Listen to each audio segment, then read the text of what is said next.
July 1947. The desert night was illuminated, not with the light of the stars or the moon, or the bright band of the galactic core far away.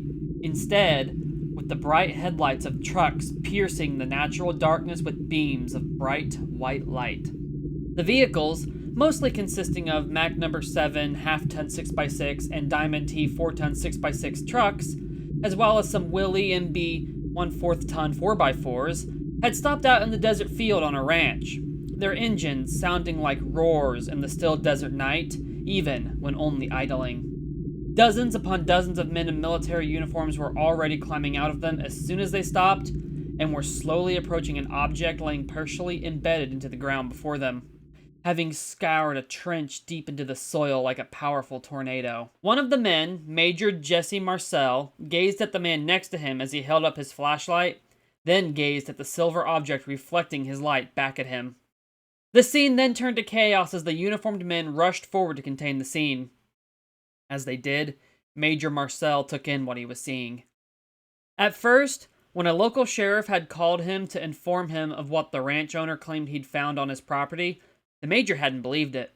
There was a flying disc craze going on around the country at the time, but the landowner, W.W.M. Brazel, had been unaware of it, and only came forward with his story after telling someone else about the pieces of strange debris he'd found following a strong thunderstorm on July 4th, and was told about the craze, and he then reported his findings to the sheriff, which had admittedly added some validity to his story that he'd found items crashed all across his property while unaware of the craze.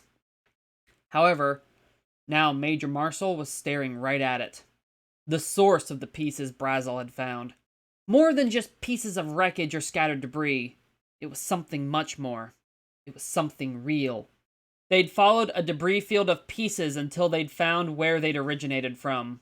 There was a long gash cutting through the sand, vanishing off into the gloom of the nighttime desert.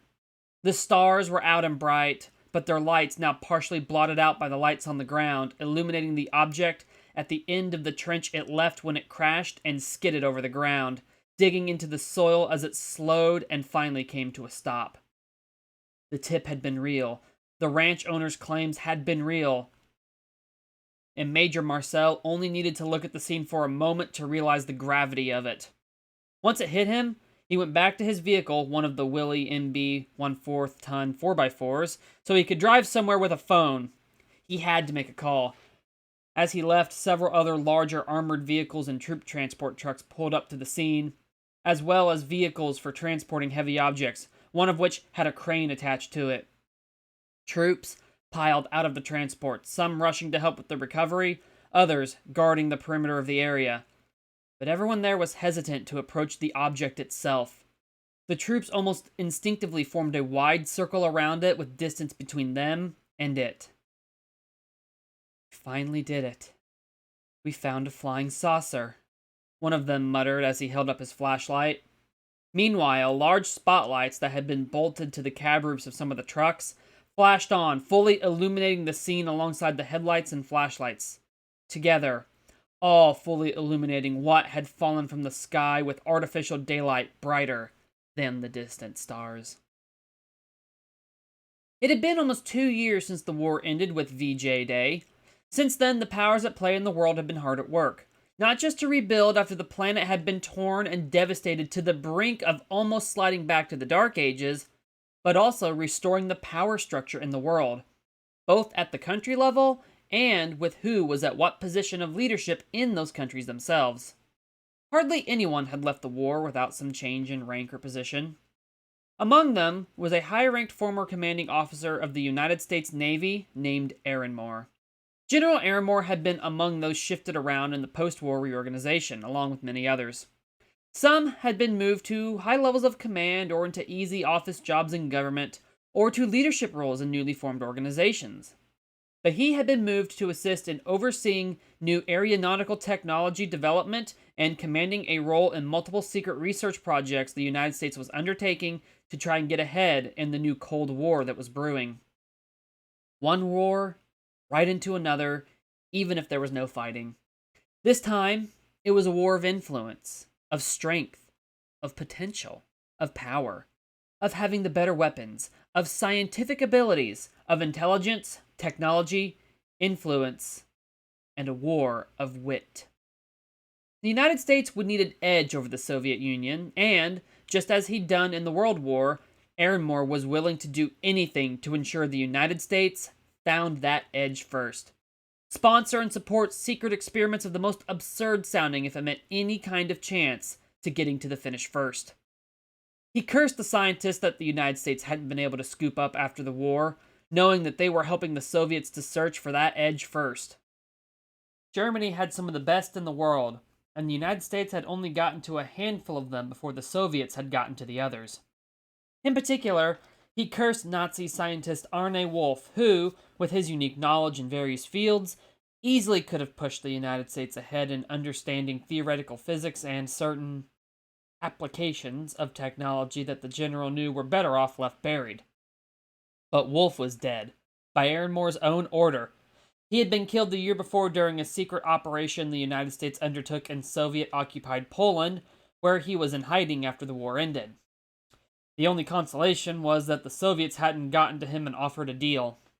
If things had played out better, he'd have pushed to offer Wolf a deal, but circumstances had made it impossible, and he was deemed far too much of a threat to be allowed to live. Wolf was too fanatical to serve anyone but the Reich.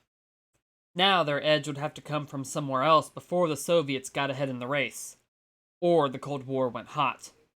If Ehrenmoor was a betting man, he would bet that it would indeed go hot.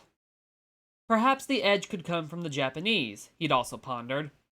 They had been cooking up all sorts of strange stuff in secret, and trading secrets with the Nazis and building on those concepts in their own way. Some of the reports he'd read of the experiments they had done sickened even him. Secret experiments of their own, now buried, would need to be looked into again. There had to be some secrets still on those islands they occupied throughout the Pacific, buried in caves and their bunkers. Nasty stuff, yes, but stuff with potential, Ehrenmoor would guess. After the World War ended, General Ehrenmoor had been promoted to his new position for his efforts throughout the war, but also as a direct reward for his role in organizing the death of Arne Wolf. The operation had been top secret, but for his efforts in seeing it done, and his in-the-know status for secret operations and experiments in the war, including the top secret experiment known as Operation Happy Easter, which had been done in October 1943, and if it had been successful, would have given the United States an edge that the Soviets couldn't have ever matched, even if they were to get an atomic bomb of their own, as well as a plan of his in 1945 that ultimately did fail in its mission to stop the Nazi secret gold train, but did lead to the death of one of the most wanted Nazi colonels in the combat that followed the attempt. And, of course, authorizing the mission in 1946 that led to the death of Arne Wolf, General Ehrenmoor had been promoted to an overseer of various secret projects at the Roswell Army Air Field. A jump from the Navy, but he had accepted it with a smile on his face. At the base, where secret experiments were being done, such as Project Mogul, he knew it was his chance to still get the United States that edge over the Soviets in the brewing Cold War first. How close Wolf had come to pulling off his plans, however, scared Ehrenmoor. It was a wake-up call to the dangers of complacency post-war. He vowed to never be caught unawares or fall behind again, nor let his country. He appeared as calm and stoic on the outside as ever, but inside, there were often times when he was panicking.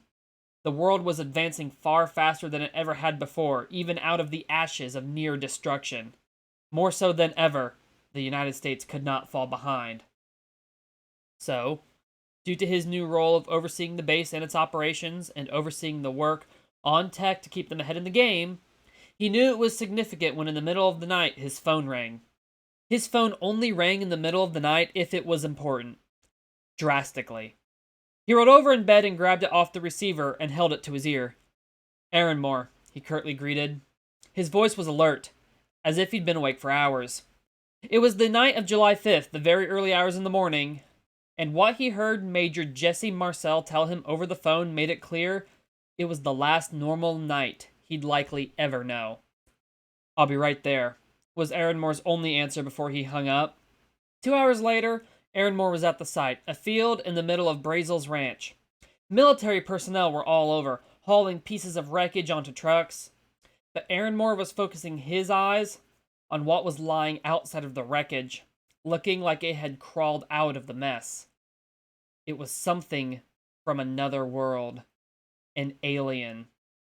The extraterrestrial lying on the ground by the ship looked like a dinosaur. It did. It looked like the animal in Charles Knight's Allosaurus painting had stepped off the canvas and into reality. It truly looked like an Allosaurus, but it wasn't a perfect imitation. It wasn't as large as an Allosaurus fragilis would have been. It had a more rounded body as well, along with longer arms, a long tail, and a slightly long neck, longer than an actual Allosaurus neck would have been, that reminded the general of how a turtle with its neck extended out of its shell looked. The creature had all white scales on its body, save for a single bright red stripe running from the tip of its tail, along its spine, up its neck, over the top of the skull, along the ridge of its snout, and to the end of its nose. It had black claws at the end of each finger and toe, 3 toes on each foot, and 4 fingers on each hand, the black color of which seemed to seep or bleed from its claws onto its hands and feet and up a short distance up its arms and legs. Up the digits on each limb and fading into the white scales found there a short distance up the arms and legs. The black claws on the hands and feet were gleaming as they reflected the light from the vehicle's headlights and soldiers' flashlights. There was a symbol of some kind on its midsection that looked like some kind of a spiral shape, as well as, the two observers noticed, identical-looking ones on its tail, thighs, flanks, shoulders, hands, and neck, that were either branded, burned, or tattooed on. It was hard to tell. Its head also looked just like that of an Allosaurus. It was the exact shape of the skulls Aaron Moore had seen in museums. Another reason that it looked like the dinosaur had stepped right off the painting. The alien's teeth were also exposed, sticking out of its closed jaws and over its lips. Aaron Moore was sure that it was a trick of the light, however, but the exposed teeth appeared to be doing more than just reflecting the light hitting them. They almost looked like they were glowing, with light like stars. But it wasn't clear to him and he couldn't be sure. It had to just be a trick of the light, he told himself. "What is that?" Aaron Moore asked. "It's the pilot," Marcel answered, looking over at the stoic but shaken Aaron Moore. He noted it was the first time that he had ever seen Aaron Moore with a chink in his stoic armor. "This is a mess," Aaron Moore deeply exhaled in response. "This will have to be covered up," he added after a moment. "No civilians can know, and the Soviet Union absolutely must catch no wind of this."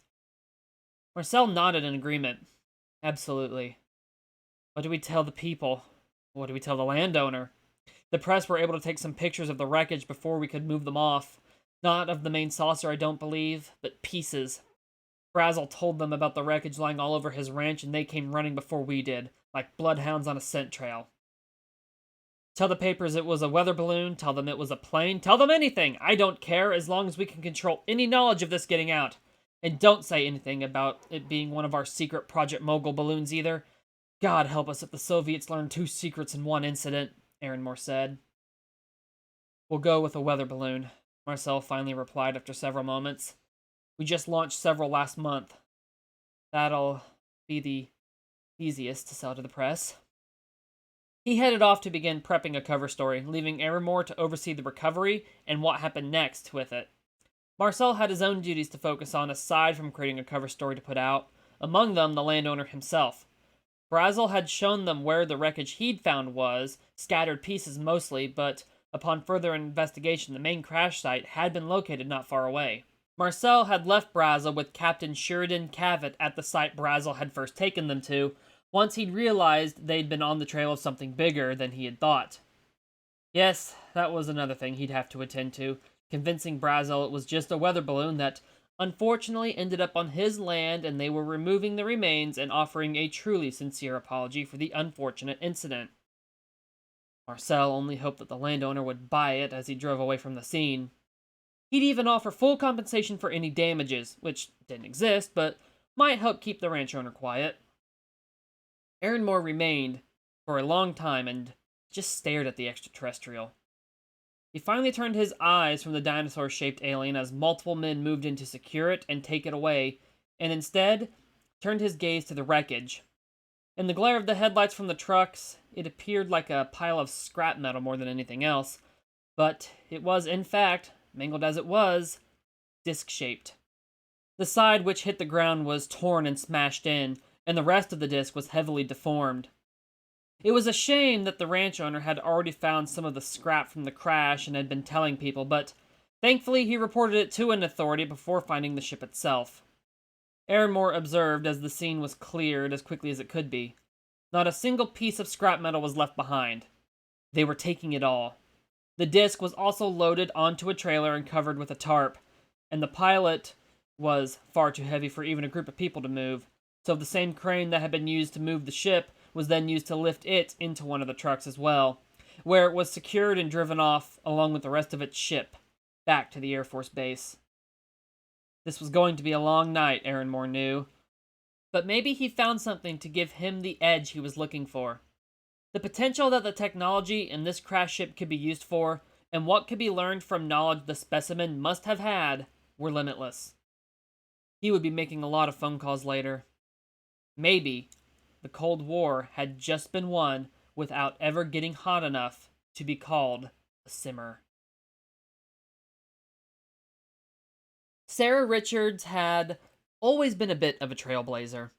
Unlike many women of her time, she not only got fully educated and then gone on to get multiple degrees in college while attending some of the best in the country, studying in the most advanced courses of biology, history, and aerial science, with the likes of Amelia Earhart having been an inspiration to her, but had then become a scientist so well recognized in her field of study, and one with much potential, that even at such a young age, only being in her mid-20s, she'd gotten the attention of the United States government. During the war, they had kept their eye on many of the most promising people from the next generation, in every scientific field they could think of. And once the war ended, they reached out with offers to many of them, Sarah included. She had been studying at the university when the Japanese attacked Pearl Harbor, and had finished her studies during the war. Due to the need for the best minds in any field, she'd been noticed quickly and hired, and moved up quickly into the research and development position she had now. The need was so great to keep ahead of the Soviets that even newly hired individuals like her could move up to the most secret of projects quickly if it meant keeping ahead of them. Now here she was, the first female scientist at the base since it had opened in 1941, working on experimental research for theoretical aircraft, and she even had a role in the designing and launch of the balloons from Project Mogul. But she'd been called and told to come in urgently as she was also the most educated biologist on the base. All she'd been told was that the matter was urgent. So here she was, having rushed to the base in the middle of the night, hurrying down the hallways in a fresh all-white coat. She was only pulling it on as she hurried into the base and into the facility. She was met by two soldiers and escorted into a secure area of the building, where they pointed her along and then left her. They never once spoke a word to her other than asking her name and then telling her which room to proceed to. Feeling more confused than anything else, Sarah continued down the hallway. She made her way past some of the interrogation room windows that lined the wall. There were several of them, and holding cells too, in the facility. Each had a number, 1 through 9, and they were used to hold and question anyone without access who was caught on the base or in the facility itself. A large, secretive building on the RAAF base that appeared unassuming from the outside. The threat of spies was very real, but none, thus far, had been used. Sarah had never been in this section of the facility before. The hallway was long and looked sterile, and the interrogation room windows lined the hall on the right side. She made her way past them to the room number she'd been directed to, number 5. In the center of the corridor was the interrogation room, furthest from each end of the long hall, and Sarah hesitated as she approached. She wasn't sure what she was about to see. After hesitating for a moment, she took the final few steps and looked into the room through the window. Her eyes went wide. "Oh my God," she gasped. "Yes," said a voice behind her. She turned with a slight jump and saw General Aaronmore himself standing inside the doorway of the previous room, interrogation room number 4. He entered the hallway and pulled the door closed, holding out a freshly printed report on the incident that he'd been given. "What is that?" Sarah demanded, pointing at the window. "All the details are in here. 2 of your colleagues will be joining you shortly. Do nothing until they get here. All your questions that can be answered will be answered in here," Aaronmore replied, his voice stern and curt as ever. He motioned to the papers he was holding out, and she slowly reached out and took them. "I expect a full report from you 3 by dawn. Brief the others when they arrive," General Aaronmore curtly said. Then he turned and walked back down the hall. His footsteps the only noise save Sarah's rapidly beating heart. She watched him go, and then looked down at the paper. At the very top it read, "Report of the recovery of unidentified life form and ship of suspected extraterrestrial origins." She looked back up at the creature in the interrogation room, which had been emptied out of everything that had been inside of it, with wonder and fear. She thought it might have been dead, but then she saw its side rising and falling. "Oh my God," she thought, this time in astonishment and not shock. It was breathing. Jamie Oram and Danny Daniels were both scientists also called in to assist in the study of the discovered specimen. However, they did not arrive until the later nighttime hours of Earth's morning, after 3. Just like their colleague Sarah, they entered the makeshift containment area after being escorted to it by guards, who again left them, wearing fresh white coats and hurried to see the specimen. And it did not disappoint. They read the report Sarah had been given, asked her a few quick questions, and then, like her, turned their gazes to the alien in the interrogation room. "Has it woke up?" Daniels asked, gazing at the alien through the observation window of the makeshift cell it was being held in. Sarah shook her head, standing up next to them. "No, it hasn't shown any signs of waking since it was found," she said. Daniels and Oram looked over at Sarah discreetly as she spoke, both unable to fully mask the disdain they had for her, thinking it not right she was there with them, and perhaps even smarter than them. They were both almost 10 years her senior, and had worked in the same field longer, done research on far more important projects than she ever would, but here she was, an equal to them almost immediately after finishing school, simply because of the need for more people.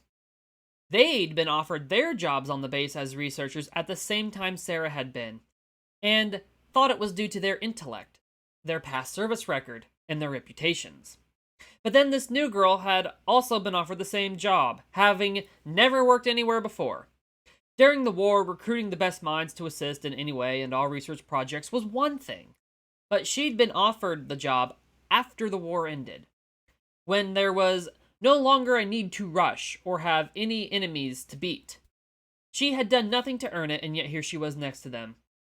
Both men couldn't help but feel like she was usurping their just rewards right out from under them. "Is it alive?" Daniels finally asked, willing, reluctantly, to put his personal feelings aside and be indifferent and professional towards her, like a good scientist should be when approaching any topic. "Yes," Sarah confirmed. "Biology appears to be remarkably similar to most animals on Earth. The blueprint of the anatomy seems almost identical. It's breathing, has a heartbeat according to the report, and did stir a little while ago. I saw its claws twitch." "You said there was no sign of it waking," Oram accused. "It twitched," Sarah repeated. "Most animals twitch in their sleep." Oram was about to speak again, but Daniels shushed him. "She's correct. That is not a sign of it waking." He turned his gaze to Oram next. "Let's be professional adults here. This is a monumental discovery. We're the best minds on the base, and we're here to study it, not have our own Cold War. Let's be thankful it crashed in our country and not in the Soviet Union, or they'd have it, or in the ocean where it'd be a race to find it. We have it. We found a flying saucer. Let's not squander this. He looked back at the window. We have been given a golden opportunity. This could turn the Cold War in our favor. Very quickly, he said. The alien's name was Zira. After having nearly been killed in the crash, he'd crawled out of his ship only to collapse in the dust after making it a few feet. Now he was awake, and the floor was hard and cold. A snort emerged from his slightly flaring nostrils, and he stiffly moved his arms under his body as he shakily lifted his head up. The room he was in was made of metal walls, and bright fluorescent lights buzzed above him. And gazing in at him from a large window were three figures he instantly recognized as humans. His species had observed their evolution ever since it began, when primates had first started walking upright, and had known about their planet long before, and interacted with them on rare occasions, learning all their spoken languages. But the last time the planet had been visited for such a purpose was nearly 200 Earth years before. It seemed that they had significantly advanced in that time. The last humans his kind had interacted with used lanterns to illuminate their homes, not buzzing electric lights. When had they discovered how to use electricity for such things? "It's awake," Danny said. "Excellent." He immediately mashed the intercom button by the window that would allow the alien to hear his voice and allow them to hear it. "Can you hear us?" he asked. The alien didn't move. Zira just glared at the arrogant-sounding human, wishing he had the strength to smash through the wall and gut him. Who were they to lock him up like this anyway? Unfortunately, his energy and strength were sapped, and it would likely be a few days before he recovered enough to actually attempt an escape. "Can it hear us? It can't even understand us," Jamie suggested. "Perhaps it can't even comprehend when we're asking without some stimuli to assist it. Look at it. I was told we meet an advanced species, not some animal." He pounded on the glass. "Hey, look at us!" The alien's eyes didn't even shift in his direction. Momentarily thrown, Jamie pounded on the glass with even more agitation, but still prompted no reaction from Zira. "Freak," Jamie muttered under his breath, but his voice still came through the intercom. "Can it not hear us? Almost anything responds to a sudden loud noise." "May I suggest we take a softer approach? We know nothing about," Sarah tried, but Jamie cut her off. "Miss, if we want your input, we'll ask," he said. "The thing could understand us, or at the least maybe read something from our body language. Lifeforms on Earth are generally perceptive to body language. It was the only specimen in the ship, but something had to pilot it here. Doesn't that mean it has to be intelligent? Perhaps even more so than us?" Sarah insisted. "An interesting hypothesis," Danny said after a moment. "But only that. We know nothing about it. Yet. We can't even begin to make any guesses yet." Sarah was aghast. "Unbelievable. We have our first contact with another species from another planet, something that is almost assuredly intelligent, and this is how you two approach it? What were you expecting from an extraterrestrial? Something that looks like us? That conforms? Alien life could be in any form. We can't treat it as if it's a dumb animal." Orem reeled around on her. "Watch it," he snapped. He easily towered over Sarah, but she returned his glare. "Get out of my face," she said. "When you get your nose out of this field and leave it to those who understand how things really work," Orem hissed, placing a hand on her shoulder and shoving her back. Sarah glared at him, her own professionalism giving way to her own disdain. "Jamie," Daniels warned, but he was ignored by the other two. "No wonder no one ever sees your wife," Sarah was saying. "You've probably got her chained to the goddamn bedroom wall." Orem reeled around again, looking so mad he could spit on her, and took a step towards her, but Daniels held an arm out and stopped him. "Stop it," he ordered, then turned to Sarah. "You two." Orem, however, seemed to want the last word because he shoved out of Daniels' grip and stepped forward and put a finger in Sarah's face. Listen here, girl. I've been working in this field for over 10 years. I helped research for the atomic bomb. If you ever talk to me like that again, I'll see to it your future career is buried so deep that it'll be underneath the deepest fossil beds on the entire planet. He snarled in Sarah's face, but then stepped back. Wait along the wall. Don't talk, Daniels firmly added to her. Sarah opened her mouth again, but Daniels spoke before she could. You've had your chance to observe it. Let us have ours, he said as he and Orem finally turned around to face the alien again. It hadn't moved. They swore from the twitch of its eye that it had been watching them, only to look away when they faced it again. It moved, Orem gasped. Did it? Daniels replied. I saw its eye twitch, Orem said, pushing the intercom button for the room again. Hey, beast! Orem demanded, but the alien made no movement or reaction. Its eye didn't even twitch. What is it, stubborn or stupid?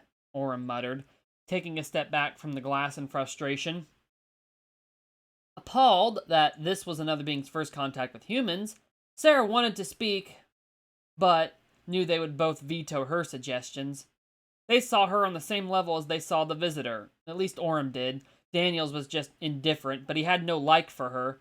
So she just bit her lips and clenched her fists and remained silent behind the two. For an hour of verbal abuse, mostly from Orem, with Daniels being silently contemplative, the alien still never once responded or looked at them. Its claws didn't even twitch, its tail was still, and it didn't even blink. Its lack of a response was only making Orem even more enraged. It seemed he had thought that this life form would be easy to tame and get a response from, and its lack of reaction was making him see red. Daniels, too, was beginning to lose his patience, having expected to make more progress. By the end of another hour, he, too, was simmering, red in the face with frustration. Sarah remained silent behind them, just watching them. She wondered if the victory in the war had gone to both their heads and made them feel superior to anything and anyone, especially since she knew both had worked on different projects in the war that had been among crucial roles science played in achieving victory, including the Manhattan Project. It still didn't justify their actions, however. Never once, though, did the alien react. Fine. If it won't react, we'll force it to. Later, Danny seethed, finally having enough of not making any progress. Why not now? Jamie asked. Danny huffed. If we get too forceful right now, there's a chance it might still die. There is every chance it suffered physical injuries in the crash the initial checkup done on it once it was brought in didn't catch. I'd rather not be blamed for that. For now, let's have a look at what was collected at the crash site. I want to see this ship it arrived in, he said, and stalked off down the hall, Jamie following his superior like a lapdog. Once they were gone, Sarah, who hadn't left but hummed back, feeling compelled to do so, stepped forward up to the glass again, hesitantly. So much for making a peaceful first impression, she muttered through gritted teeth as she reached the window. She gazed inside, unable to hide her disappointment from her face. The alien didn't look at her either, not even with a twitch of its dejected, or so she thought it looked anyway, looking eye. Other than that, the extraterrestrial visitor's emotions were unreadable, unless it was that it also seemed to be over the two as much as Sarah was. Well, it has the same lack of patience for that as me, Sarah thought. She didn't know if it somehow read her thought or body language, or sensed her disapproval of the two, her own dejectedness. The alien suddenly moved. It turned its head to look at her, its red eyes staring right back at her through the glass. It wasn't a friendly gaze, even as reptilian faces went, but maybe indifferent understanding? It was uncanny. She saw its slit pupil appear to shrink a bit as their eyes met, only a slight twitch. Then it went back to how it had been, but she found it unsettling. She didn't know what the action meant. As Sarah gazed through the observation window at the alien in the chamber, it was still looking right back at her with its red eyes. She sighed and pressed the intercom button. She didn't really think and was unable to restrain herself from doing so. She just had to say something to try and make up for what had happened, even if it was pointless. "I'm so sorry about this. How they're treating you isn't right," she said, but then stopped and shook her head. "What am I saying? You don't understand me anyway." As she was about to press the button again, a voice came back through the speaker on her end. "I do," it said. Her eyes shot back to the alien, which was now standing, down on all fours. Standing in this manner, it was about 6 feet tall, enough to look her in the eyes. She imagined if it was upright on its legs, it'd easily be 10 or even 11 feet tall. The alien came closer to the glass and gazed at her. It was capable of walking like a biped, or rather a theropod dinosaur given its body structure, but seemed to prefer keeping on all fours like a quadruped. Its long arms made walking down on all fours easy, perhaps more comfortable, and its hands were larger than a real Allosaurus would have been, with longer fingers and an extra digit. And longer claws, too. Each finger ended in a long claw, like a black dagger, as did each of the 3 toes on each foot. Drool was dripping from its maw. Teeth stuck out of its jaw along its long snout, and the flesh inside was black, a stark contrast to the white scales. Its insides were as dark as space, should the stars have vanished. Other than its claws, it was the only black coloring on its body. There were gray quills growing out of the back of both arms, growing thickly between its wrists and elbows. The alien also had scattered patches of quills on its hips and along its tail and spine, but none on its neck or head. As if it could smell her through the glass, and maybe it could for all she knew nothing about it, it was an alien. Its nostrils were flared as it took deep breaths of air in. "I'll get out of here," the deep voice replied. "You have no idea how strong I am. Once I get my strength back, I'll tear this wall down." Sarah gulped at the threat and continued to stare up at him. She was both awestruck and fearful. How do you understand me?" she asked. Zira snorted and fogged the glass where her face was. "We know your planet, human," he said the last word with emphasis. "We have for millions of years. We've kept tabs on it. That's how we learned your languages." "Is that why you look like what we call a dinosaur?" Sarah couldn't help but then ask. The alien slowly nodded to her. "Is that what you call them? That term didn't exist on our last visit. Your kind knew nothing of them, save for a few fossilized bones you didn't know how to explain. As I said, we've known about this planet for millions of your years. Our distant ancestors found it before the time of the dinosaurs, as your kind has apparently called them, roamed your world, and when they finally appeared, they took a form like one of them for their own, and that form has passed down to us all these long ages of the galaxy later. Since then, we've inherited that biological pattern as well, hence why my anatomy might have similarities to yours, and why I can breathe your atmosphere." They chose it?" "Yes," the alien confirmed. "And it is the form we inherited from our ancestors all these years later." "Could you change it if you wanted?" Sarah asked. "No. It has never been changed since, and no one now knew if it was still possible to do so. The method of being able to change our form is a lost art. This form has, though, changed through natural evolution to better suit our home planet's gravity and environmental conditions. So it is no longer a perfect imitation of the original animal after all these years." Part of him almost seemed bemused at how baffled the human was, despite his obvious displeasure at being thrown into a cell, even if it was nothing more than the base's most secure interrogation room. Save the observation window, there were no windows, and the walls were made of thick metal and brick under that. The intercom could be used to talk inside the cell without opening the door, or the slot in it. Sarah was silent as she took all of the unbelievable but extraordinary details that the alien provided for her. Part of her humbled he had chosen her to speak with when he hadn't anyone else. How long have you known about Earth? She finally asked. Years on my planet were not counted like yours, but it was long before my ancestors took this body form. Our databases about this planet go all the way back to the time the small reptile-like animals were first crawling out of the swamps on this planet. At the time, your planet was covered in swamps, jungles, and larger versions of some of the same insects you still have today, when we had a completely different appearance. We watched your planet change throughout the years, from jungles to desert to warmer and more arid climates, until you humans arose out of the ashes of many cataclysms we thought would end life on your planet. Sarah felt awed at the alien's answer. Jungles and swamps covered the planet. That would be about 300 million years ago, she murmured.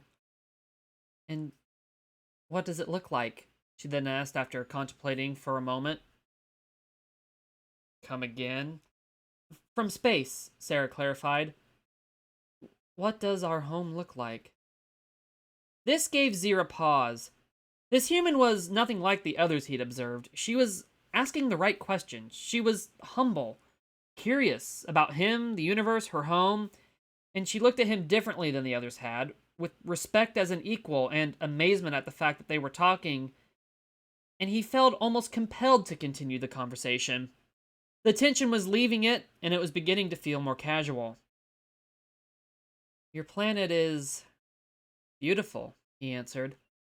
More so than ours ever was, even in its own green youth.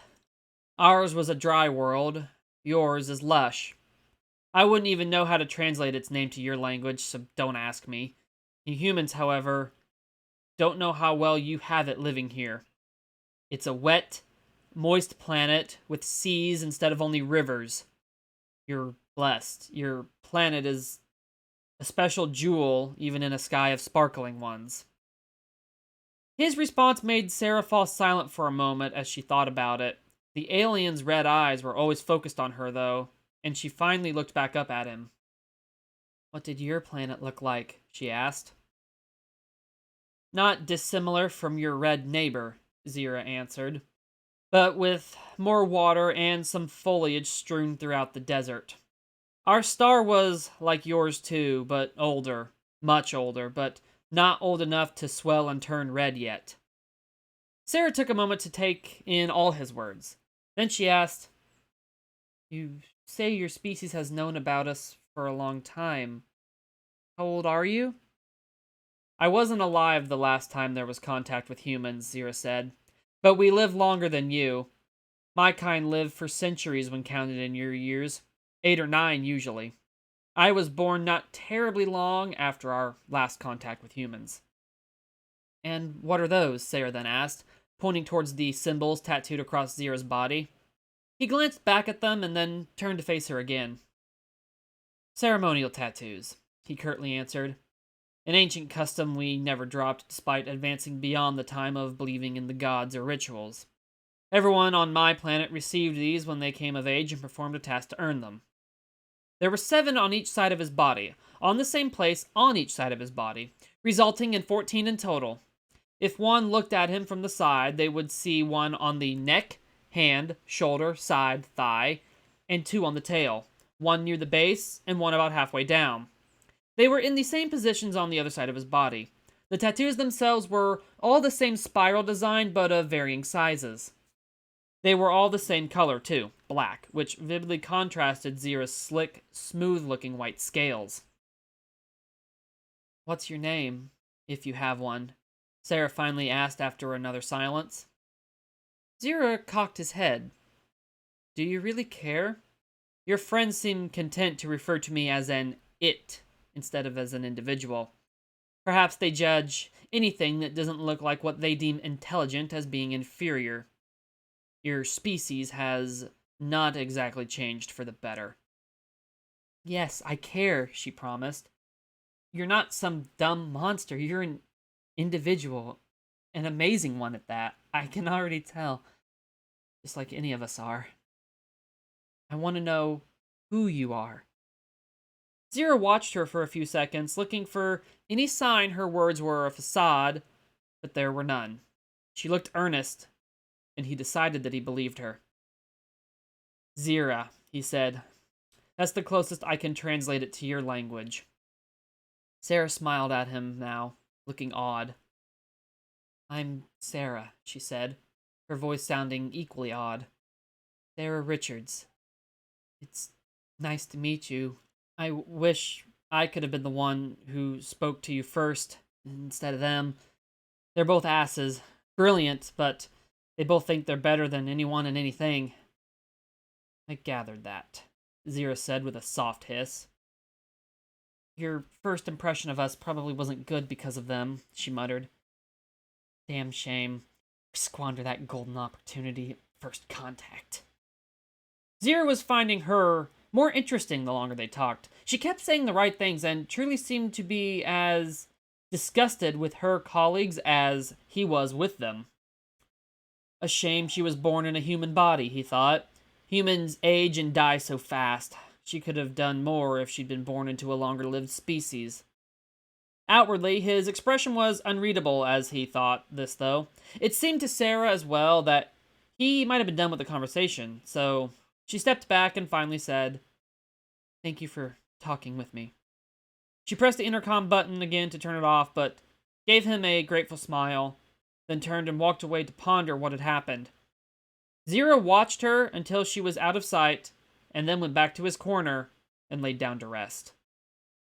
Sarah, meanwhile, left the hallway and interrogation rooms and went back to her personal office in the facility. It was still dark outside, no sign of sunrise out of the window behind her desk at all. Slightly shaking after her close encounter, she sat down at the desk, sighed, and then dropped her head down onto the table with a groan. She had a lot to process after that conversation. She completely forgot to catch up with Daniels and Orem, or meet with Aaronmore. Report? General Aaronmore asked, sitting at his desk. No response from the extraterrestrial. It is awake and seems to be in good health from what we can guess, but it doesn't seem to understand speech, Daniels answered. Well, that is hardly shocking, Aaronmore commented. It doesn't seem to have the comprehension skills. Fucking animal, Orem added bitterly. It must have some intelligence. It was piloting the ship, after all, Daniels interjected back. It's a creature, Orem argued. Clearly did a poor job if it crashed instead of landing. I'd wager something else piloted that ship, and this thing had no control over it. Maybe it ate the pilot. Perhaps we should cut it open and have a look at its stomach contents.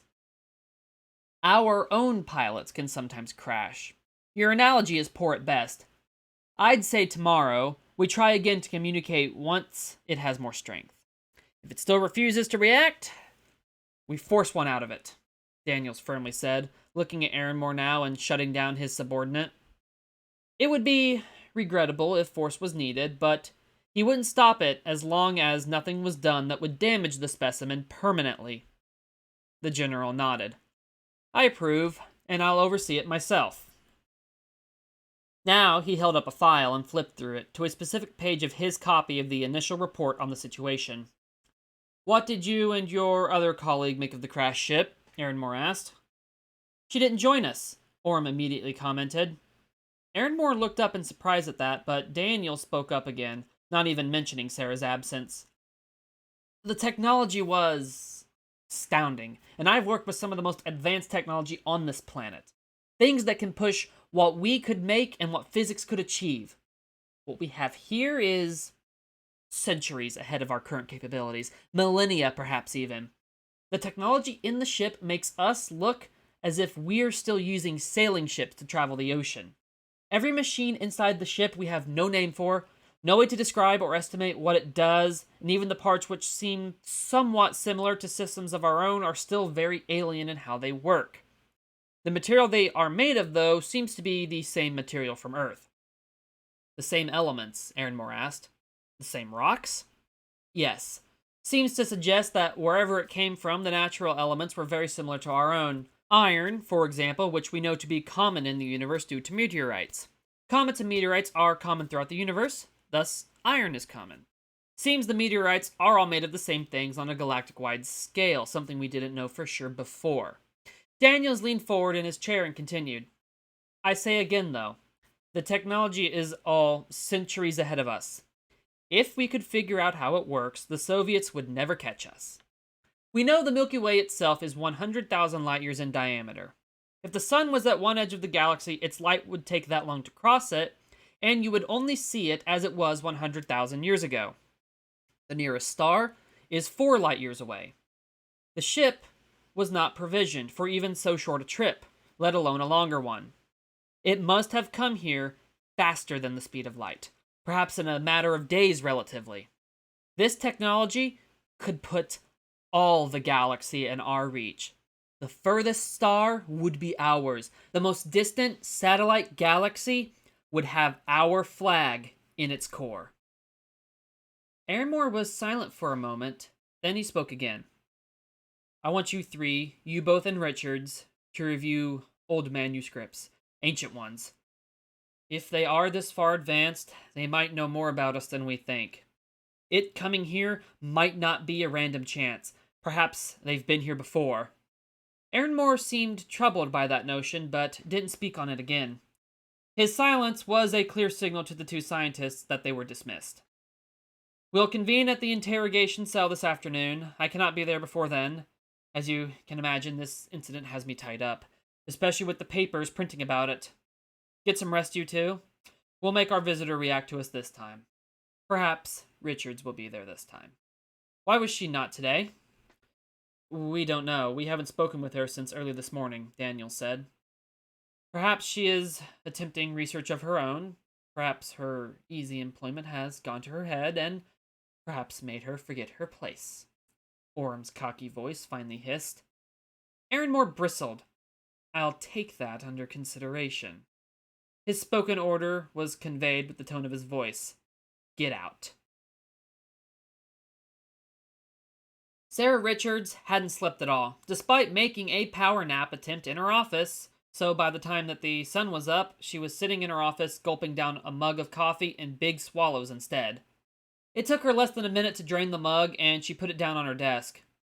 Her mind was a literal light year away from her office, fully on her unexpected conversation with the alien. Everything they had said to each other, everything it had said to her, she kept replaying in her head over and over again. She even typed it all out verbatim for a report that she hadn't delivered, despite knowing that she should. Something was holding her back, though, and instead she kept rereading it and thinking about the conversation. The implications were potentially galactic in scale. Zira could potentially alter humanity's place in the universe, if only the initial approach with him had been different. She doubted he'd have any intentions of friendly contact with other humans now.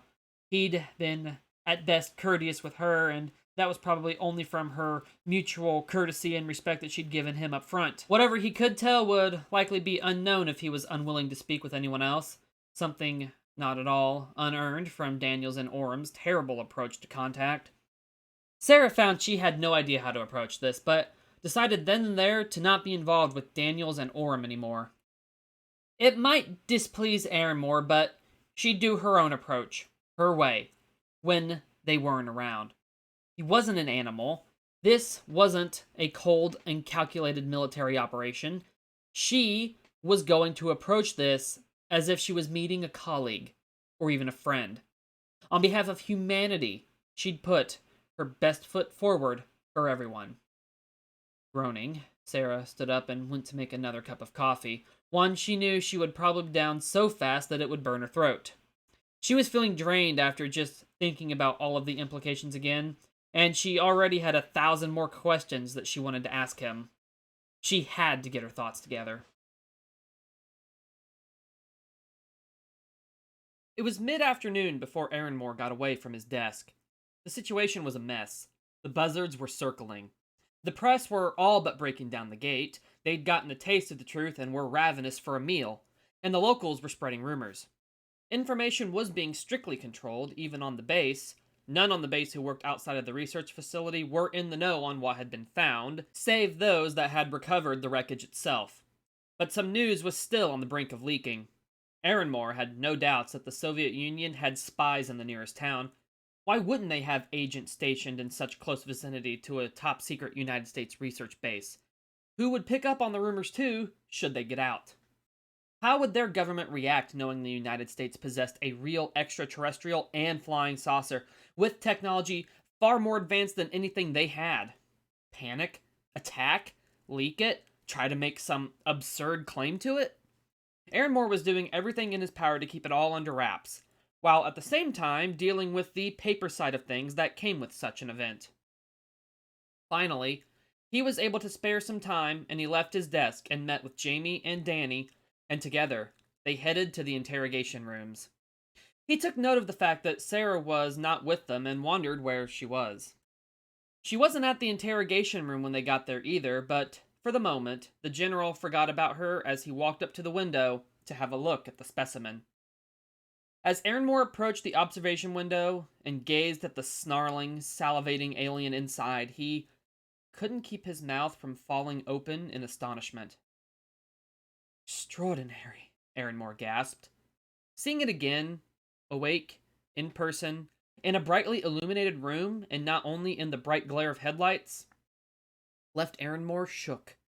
He felt shook as he first saw the eyes of the alien. It was a feeling he couldn't describe. He felt his breath leave his body, and for a moment he stood in utter awe, his mouth open. It was a first for him. Yes, I suppose, for a rabid animal, Orem spat. His voice broke Aaron Moore out of his awe, and he regained his composure. Shall we begin?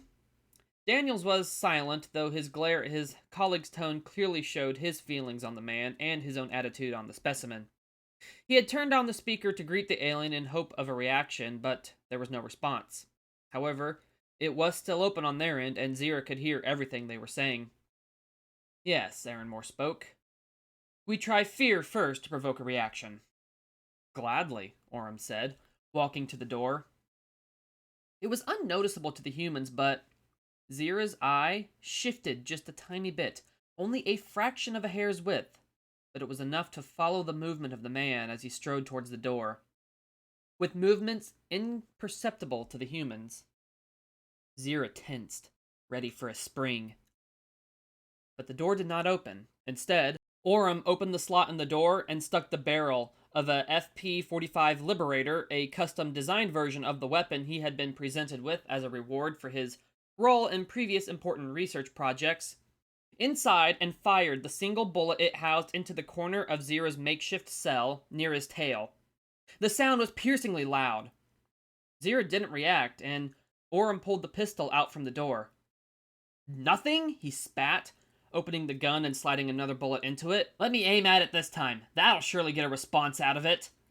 Just try it, Zira thought. But Orem didn't get the chance to try. No, I don't want it to be injured any worse than it was in the crash, Aaron Moore firmly replied to Orem.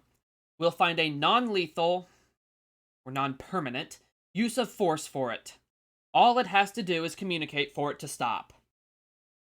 Muttering something about it not having the cognitive ability for that, Orem came back to the observation window. I must say, Daniels commented, I'm surprised by you, Jamie. You have a remarkable opportunity to study something no one ever has, something that could propel this country's knowledge into another light year. Why are you so dismissive of what it can do?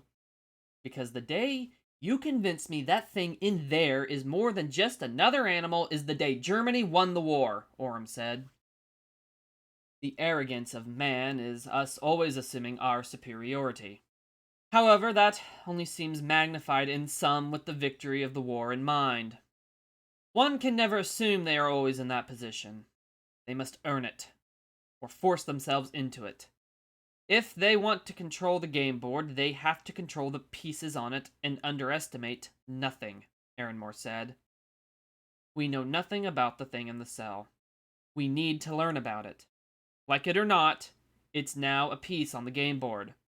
Now then, back to ways to provoke a reaction and force it to communicate with us. Or at least move. Do we have a cattle prod on this base somewhere? That shouldn't damage our visitor, not with those thick scales all over its body. Probably somewhere, yes, or something very similar to one, Daniels replied, turning to Orem. Go ask one of the guards, he ordered. Orem stalked off down the hall, leaving Aaronmore and Daniels behind, observing the alien. Aaronmore was silent for several moments. Then he spoke. "Where is your colleague? Why is she not with us?"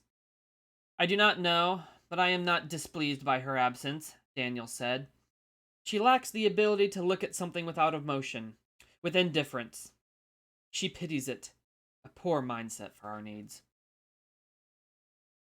A silence fell between them as they gazed through the window at the alien in silent companionship. Finally, Daniel spoke. "What is it you're hoping to get from this specimen, General?" "An edge," Aaronmore replied. "You were among the research team that spearheaded the experiment that culminated with the test on October 23rd, 1943. You will recall we had that chance then to get an edge no one else had, and that it went awry. Here is potentially another such chance. Multiple chances, even. Technology, knowledge. God only knows what this alien can give us if we can get it to react to us. Jamie's harsh approach has set us back, I believe. Perhaps we should try diplomacy," Daniel suggested. Zira didn't move, but listened for what the general's next response would be. "No. There is no time to play nice. If the Soviets get even a day ahead of us, the power in the world will change. We must get what we want from it quickly. Through force if needed," Aaronmore said. "Well, you just sealed your fate," Zira thought. "It's funny," Aaronmore was then saying, "that fate has brought our paths back together for this. A second opportunity after the first failed." "I agree. And I do have more optimism than Jamie that this is more of an opportunity for us to right that misstep than any we could develop with our technology alone. What we can make, the Soviet Union could too. This specimen presents an opportunity they cannot replicate.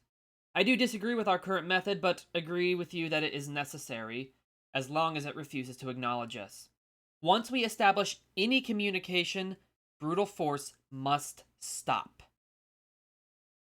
A few minutes later, Orem came all but gleefully skipping back to them, a long, spear-length cattle prod in his hand that one of the guards had provided him.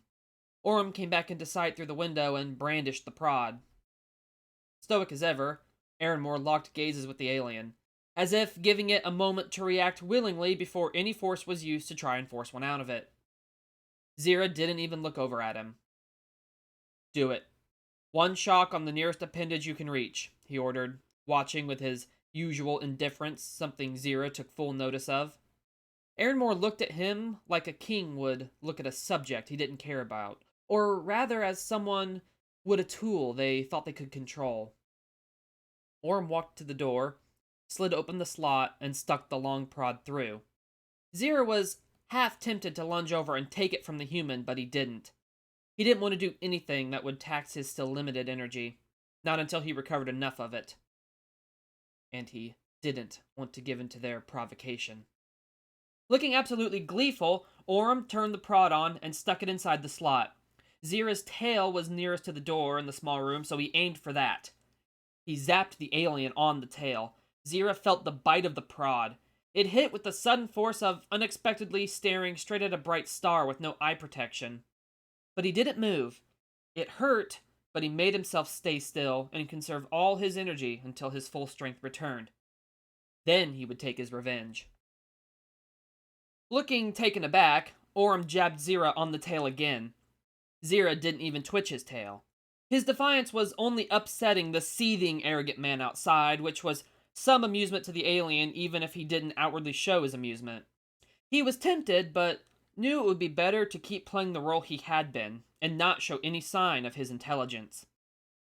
"React, damn you!" Orem eventually screeched after not provoking any kind of reaction from the alien. "Jamie, enough!" Daniels suddenly interjected, but Aaronmore was no longer agreeable with him. In his mind, every minute they spent getting nothing from the alien was a minute the Soviets were getting ahead of them in the race. He was putting all his eggs in the alien basket. He had to make this work. "Keep doing it," he ordered, overriding Daniels' command. Seeing the alien still wouldn't react after several more zaps and attempts to speak to it, a sneer twitched onto Aaronmore's lip. Frustrated now himself, he forgot his awe and stomped over and took the prod from Orm and shoved him back. He looked inside through the open slot in the door. Zira didn't react. He didn't seem to even register that the man was there. He jammed it in through the door himself and began to shock the alien over and over, trying to provoke it to move. Zira felt the pain and bite and jabs, but didn't give the man so much as a twitch. Aaronmore pulled the prod out, seeming displeased. "Why won't it move?" Orm seethed. "I believe this could be proof of your assumption being incorrect," Daniel said, who had been watching silently. "An animal would have reacted to such an attack. Our specimen did not. It ignored us. It chose to ignore any pain it felt. Anything we did to provoke a reaction, it deliberately didn't react to. That shows intelligence, and perhaps malice. At the very least, pettiness." "Act of defiance," Aaronmore breathed. "Or perhaps that prod doesn't have enough voltage. I'd believe that before I'd believe that animal in there is on any kind of footing with us when it comes to intelligence," Orm shot back. "Your approach to this has been all wrong. You have come in with an outcome you wish in mind and refuse to see anything to the contrary, and you are becoming most insufferable about it," Daniels calmly answered. "Dare I say it, but the girl was a more fruitful colleague than you have been." "That woman is no science," Orm started, but Daniels had had enough. "Yet she sees this with a scientist's eye more than you. If you want to keep being on this project, drop your superiority complex," Daniels firmly said. As he spoke, Aaronmore walked back to the window again, almost daring the alien to do something. Zira didn't. Aaronmore did not like something on his game board that was not moving like it should have. It was like a knight moving in a circle on the chessboard rather than the way it should have. Or a bishop jumping anywhere it wanted rather than sliding to any diagonal position within a direct line of its starting point. In truth, the whole incident had been such a mess, and Aaronmore's patience was finally running out for it. They couldn't get behind. The Soviets would cheat the game. Their knights would move in circles. Aaronmore knew they would have to do the same, or force it. He passed the prod back to Orm. "We'll take your idea into suggestion for later, Daniels. But for now, the quickest method to get it to respond to us is the one we must follow. Do it again." The electric barbs at the end of the prod zapped as Orm fingered the trigger and again stuck it through the door slot, zapping the alien. Zira never once reacted. Finally, after a few hours, his stonewalling worked, and the 3 frustrated men left.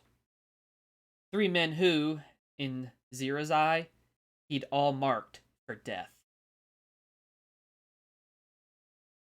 It was late in the night when most were in bed and only security was roaming the facility, though she had clearance to pass them should they try to stop her, when Sarah visited Zira again. His eye twitched towards the window when he sensed her movement, but he relaxed once he saw who it was at the observation window. He lifted his head and turned to face her. She was holding a plate with a raw steak on it. Earlier in the night, she'd approached one of the soldiers guarding the base. "Can I help you, ma'am?" he'd asked. "Yes," Sarah had said, looking at the young soldier's name sewn onto his uniform. "Dallas. I was wondering if you could bring me a raw steak from the mess hall kitchen."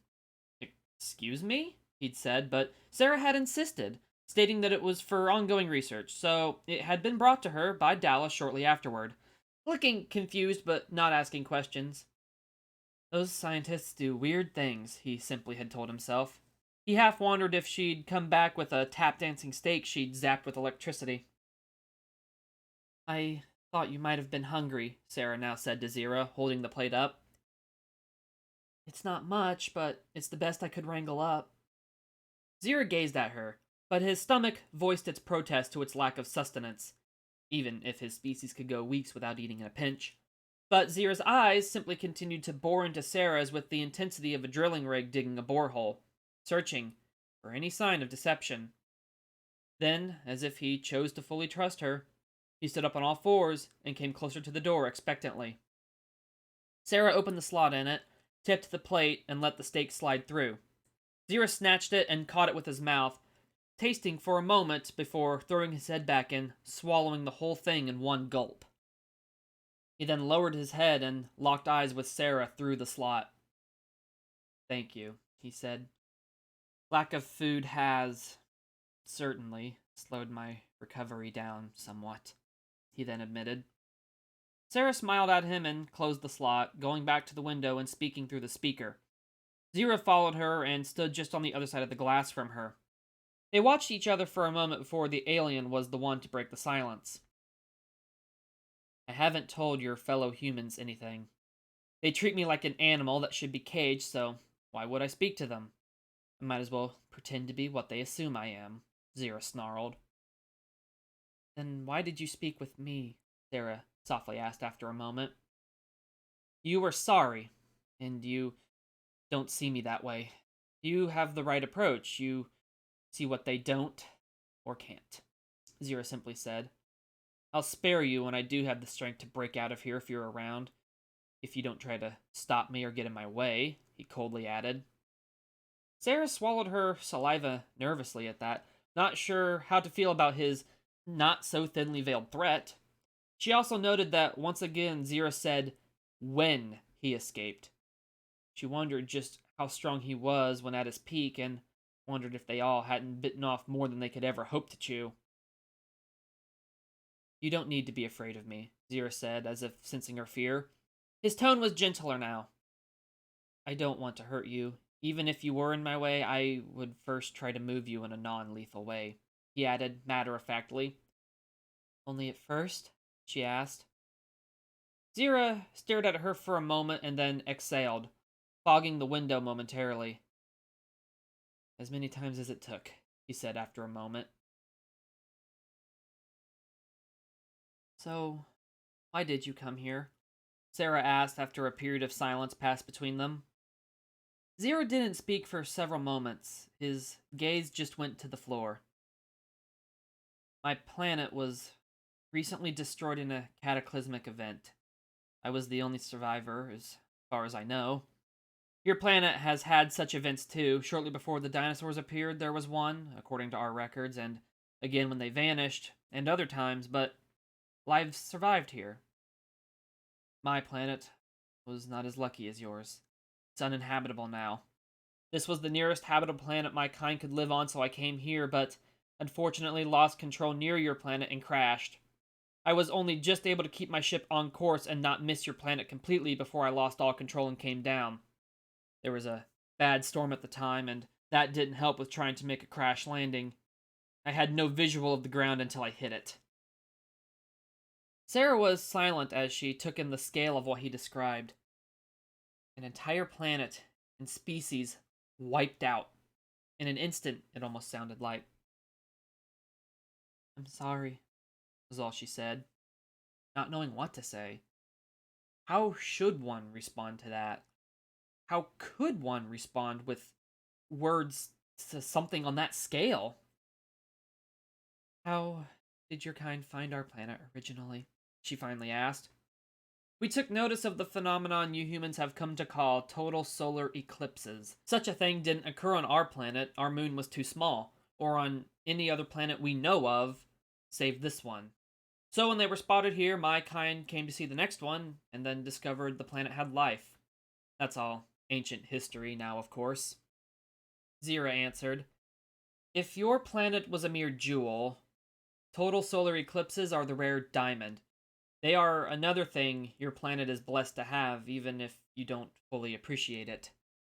We would sometimes come here just to view and research them rather than watch and interact with the fauna." "What was the last time your kind visited?" "The time of our last visit to your planet, other than to view total eclipses, we interacted with humans was when your country was rebelling against the British Empire for its freedom," Zira answered. "I was born not long afterward, a bit more than half a century by your calendar years. 1847 is what I believe the year would have been on Earth on your calendars." "You're a century old?" Sarah said. "Humans are blessed if they live to see that age." "And still young," Zira replied. "Your species age so fast. The humans here are the first I've personally met, as I've said before. Your kind do not seem to have improved with gain knowledge, he added. We're not all like that. We're not. Those two are asses, Sarah dejectedly said. Don't think we are, please. I don't. Because I know you're not like them, Zira answered, again matter-of-factly. Sarah sighed in relief, she realized, relief that he didn't see her as one of them, and leaned against the wall, slowly sliding down it and sitting on the floor under the observation window. Zira watched her and then, feeling a strange pulling in his gut, slowly crawled to the wall she was leaning against and laid alongside it too, the only thing separating them. Sarah left the microphone on so they could still hear and speak to each other, but they didn't speak for a while. Would you let me out if I asked you? Zira finally asked after a long silence. Sarah swallowed. I would. You don't deserve this, but I don't have the key to the door. She didn't look over and see Zira's reaction, but his answer was, I won't need it soon. What he had been more interested in was hearing her answer, and he liked what he heard. In about a day or two, he'd have recovered enough strength to literally tear the wall they were sitting against down like it was paper. The humans had no clue what they had locked up in a facility too weak to hold it at that. Sarah's doubts were going to prove right in a matter of hours, a day at most. Sarah also found, though, that she wasn't just saying it. She would have let him out if she had the means. Maybe, for the first time, she was also seeing Zira for who he was. And as a friend. Zira was beginning to feel much the same way, and his cold and caring outer atmosphere began to drop, and he began to reveal his true self to her, and their conversation continued. If you had the means to open the door and step inside here before me, would you? Zira then asked. I would, Sarah replied. I'd trust you. Thank you, the alien said, feeling warm inside. That meant a lot. Sarah swallowed. She heard the vulnerability and emotion in his words. As rough as the voice was when forming English words it was never designed to do, his true emotion still leaked through now that he'd lowered his walls. Zira was silent for a few moments, leaning against the wall, pressing against where she was on the other side, almost longingly. All he'd felt since he'd woken up from the crash were the cold walls, the sterile, chilled air, and the prick and pain of the prod zapping him. He might have had tough skin. He could take a bullet worse than the one he'd been threatened with earlier without even suffering a scratch. But he still felt the jolt and bite of the prod. However, his kind were not stone cold on the inside. And for the first time since coming to Earth, he was feeling warm deep inside, as if Sarah was melting the iciness he'd had inside him since waking up. But there was more to it as well. He sighed and placed his hand on the wall, wanting contact with the one human who had been kind, a friend to him in his loneliness. His kind were social creatures, like humans. They were not meant to be isolated. They wanted, needed companions, and kept them as close as they could when with them. His kind even had the ability to physically assimilate their friends temporarily just to keep them as close as possible for a while. A horrific and alien-sounding thing for humans, perhaps, but for his species it was an act and expression of deep friendship and love to have one so close for a time. His kind theorized it was an ability they had evolved due to their need to have others close to them. They would die without companions given enough time, or at least suffer greatly mentally. But in his vulnerable moment, Zira would have taken just getting touched by someone who was a friend, and he couldn't take it anymore. He'd finally hit his emotional limit. Letting down his walls had allowed the dam to burst. He wanted to lash out. He was still a prisoner. His kind recovered quick from a beating, but he still did not have the strength to attempt an escape. He could bust out the window, yes, but could he fight his way out before being overwhelmed? Not yet. Not in his current state. He needed just a little bit longer, but he also needed, more so in that moment, companionship. Physical companionship. Sarah, Zira finally asked, his voice steady but close to breaking. Yes, Sarah said, looking back over her shoulder up at the window, concerned. He'd tried to hide it, but she'd picked up on his distress. Can you please come to the door and reach in here? He blurted out. Why? She slowly replied, caught off guard by his sudden and strange request. Please, I'm not going to hurt you. I just want to feel your hand, he begged. Sarah stood up and looked at him and saw just how utterly alone he now looked. What's wrong? She asked, now very concerned. I want to feel contact with something living, he said again, also pleading. Please. He hesitated for a moment and then added, my kind can't handle being physically isolated or cut off from our friends like this. We can't be isolated. They will break me next time if I don't feel the touch of a friend. Please, Sarah, I didn't realize how close I was to my limit, but I am. Please, Zira pleaded. He knew that if she wanted, she could absolutely run and tell the others to come back, and that he'd finally talk to them and likely be greatly rewarded for getting them what they wanted, but he trusted her enough to believe that she wouldn't betray him.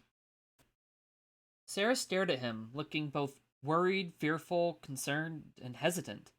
He understood that. Sure, they had been talking up to now, but they also had a protective barrier between them. Words with a barrier between them were just words. Her reaching in past that barrier when he looked like something that would bite her arm off at the first chance it had was a huge gamble on her part. A huge act of trust.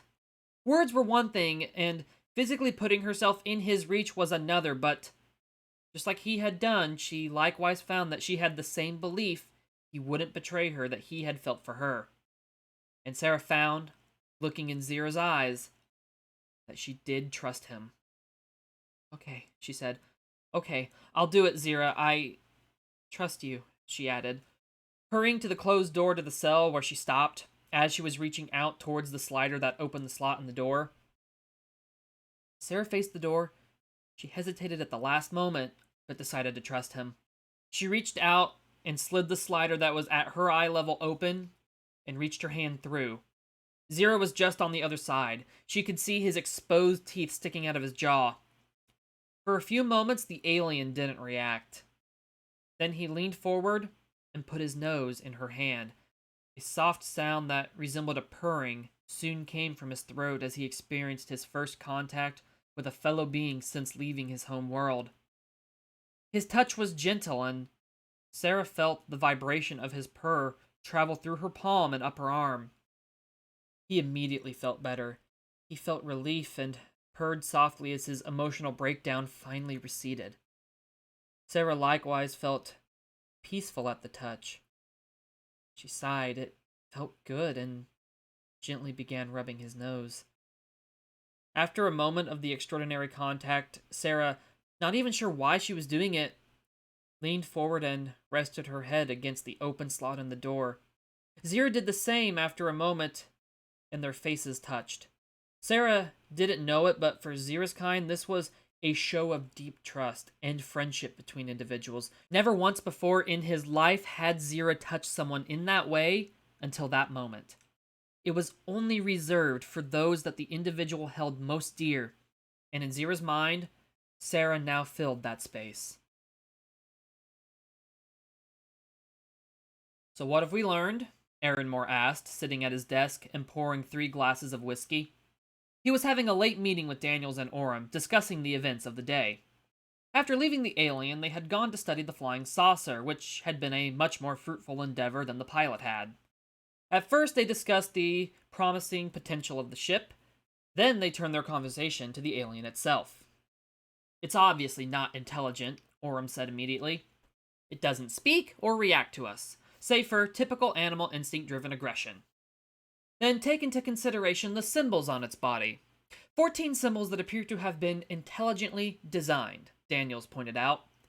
Natural patterns, nothing more special than what you see on a tiger or zebra, Orem dismissed. As I've said, An animal, and nothing more. Then how was it the pilot of the ship? Aaronmore asked. I don't think it was. I think something else was, and this thing killed it, Orem seethed. He was steadfast in his conclusion, despite the glaring holes in his hypothesis. Aaronmore turned to Daniels. What do you think? He asked. Orem looked like he wanted to say more, but Aaronmore acted like he wasn't there.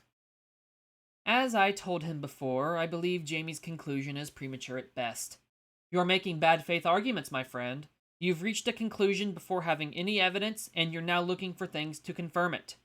If I saw evidence that the specimen we have was indeed nothing more than an animal, I'd agree with you. But I've observed the opposite.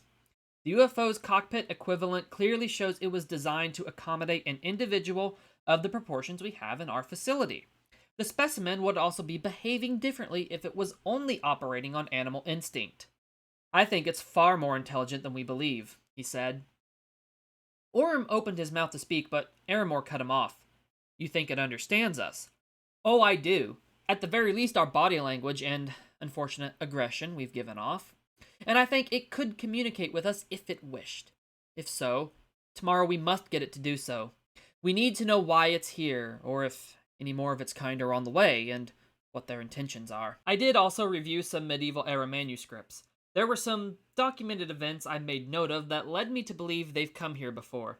Curious illustrations of unknown creatures that resemble the specimen, but as to why I don't know.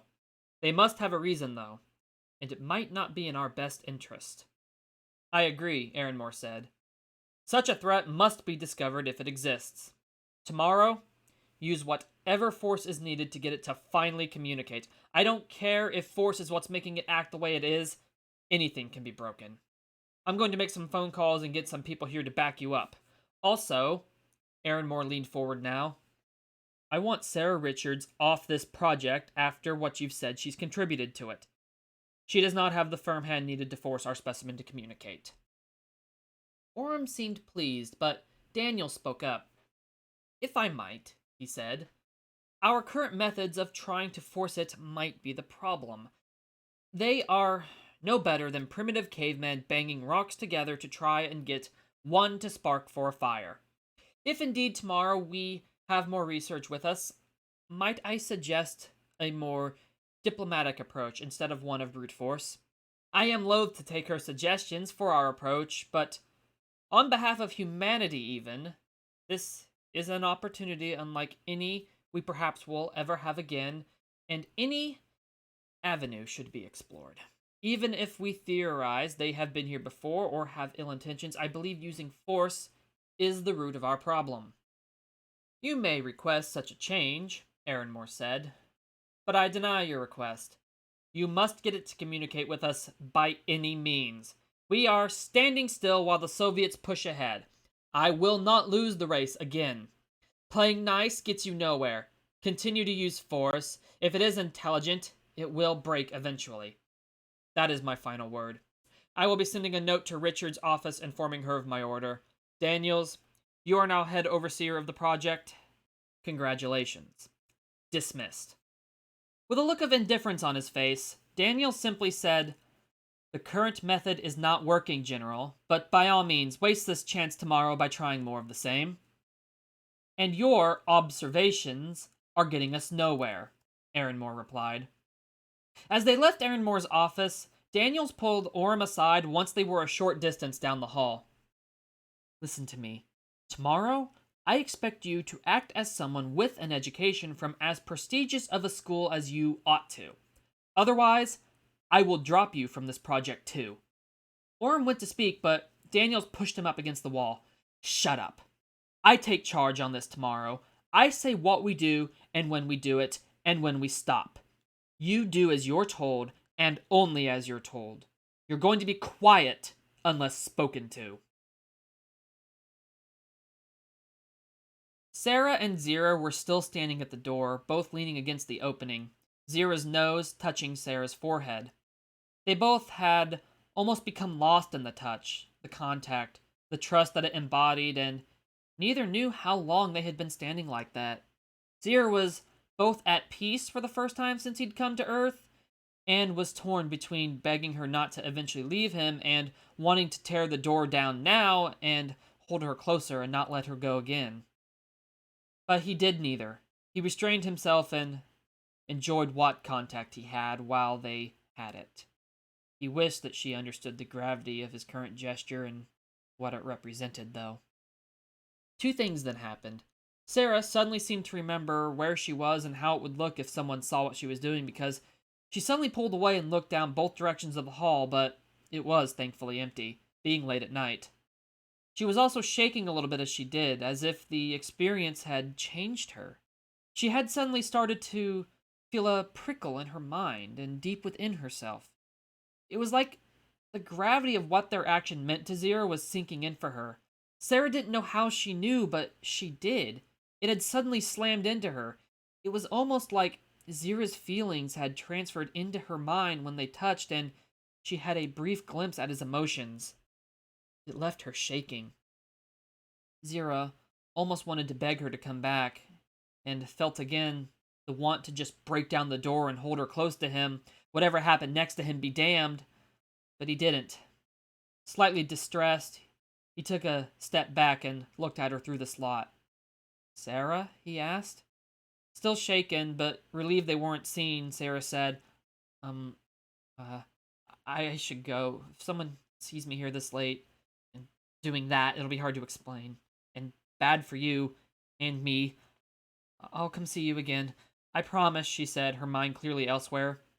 She likewise looked like she wanted nothing more than to jump into his arms now and be held close to him, but she also looked scared and like she wanted to run away. Starting to sweat, she hesitated a moment, then, not knowing fully why, she brought her fingers to her lips, kissed them, and touched Deer on the nose again with that hand before withdrawing her hand and closing the slot. She then turned and speed walked down the hallway, past the other empty interrogation rooms. She truly had no idea why she was so frazzled all of a sudden. It was more than realizing her slightly compromising position. She felt changed by that experience. That feeling in her mind was still there too. It spooked her. Longingly, Zira listened as her footsteps faded. She left the microphone on and it picked up the sound until they were gone. Then, with a sigh and a fresh pang of loneliness, he turned and curled up in his corner again, his tail facing the door like always. He slowly let it sway over the floor. As sad as he felt now, that touch had helped.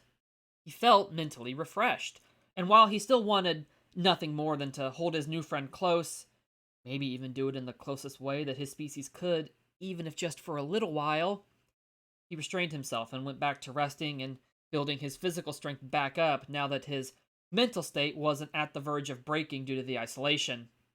Already he felt physically stronger, and the touch had given him enough strength of mind again to wait until another day or so until he had the strength to break free and escape. He could have broken free already, but he'd need all the strength he could build up because such an action would no doubt tax him and push him to what he was capable of. Nonetheless, he felt better now that he finally had contact with someone he knew was a friend again. He had needed that more than he had realized until his mental dam had burst the moment he had allowed his emotions to creep out for the first time since the crash, dams he had built when his home was destroyed. He knew, though, that now he'd never be able to again put them up. Sarah had torn them down, and Zira found he didn't want to put them up again. Sarah, meanwhile, sped walked through the facility, her mind on what had happened.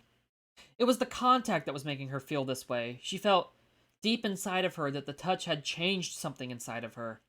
She almost felt she could see Zira differently now, more openly, unmasked, personally. She didn't understand it.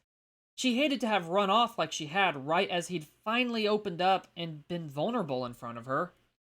But she had to think. She'd go see him again tomorrow and ask why she was feeling this way, why she thought she'd felt his emotions in her mind. She just needed to collect her thoughts and make it appear like she had been doing something to contribute to the project to keep Aaron more happy.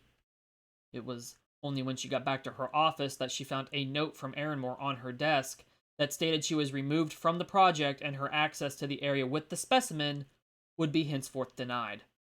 Generously, though, he did leave her with permission to remain involved by being tasked to research medieval and other ancient manuscripts for signs of the aliens appearing in them, while her colleagues studied the alien itself and its flying saucer.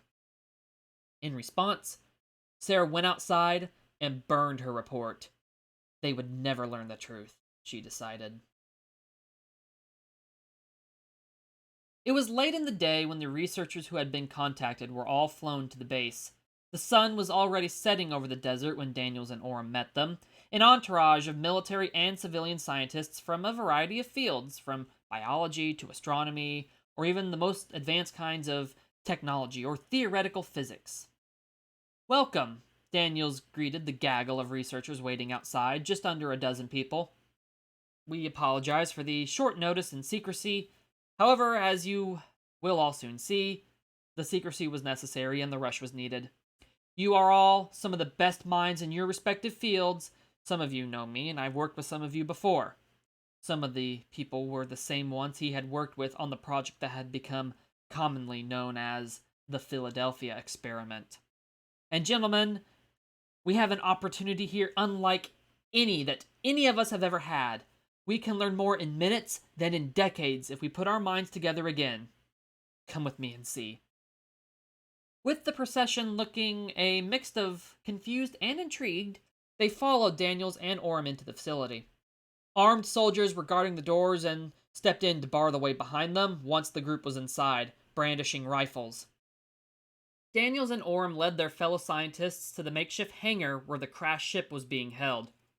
Even the most hardened of the scientists, who had thought they'd already seen the most incredible reaches of what was possible, collectively gasped, thinking it at first was some new advanced aircraft the United States military had developed. It seemed impossibly advanced, but seemed to have crashed. Yet, despite how mangled it looked, it still appeared sleek and impressive, and many of the researchers imagined the speed it could go. Perhaps this was why they had been called, to hammer out the details, find the faults that resulted in this prototype crashing, and make it fly better. However, Daniels dismissed these theories when he began to speak. "This craft crashed into our atmosphere only a few days ago, according to our witness, a local ranch owner, W. Mac Brazel. Let me reemphasize that. It crashed through the atmosphere of the planet. It came from beyond the atmosphere. This craft came from another world, gentlemen. Our subsequent recovery occurred only a few days ago now, on the night of July 5th. Now then, we will come and have a close look at this together soon, but we have something else to show you. Some of you might not believe me when I say it crashed through the atmosphere, and I wouldn't believe such a claim without proof either. But we have proof to show you. The pilot. The pilot survived the crash and is here in our facility. We will go there now.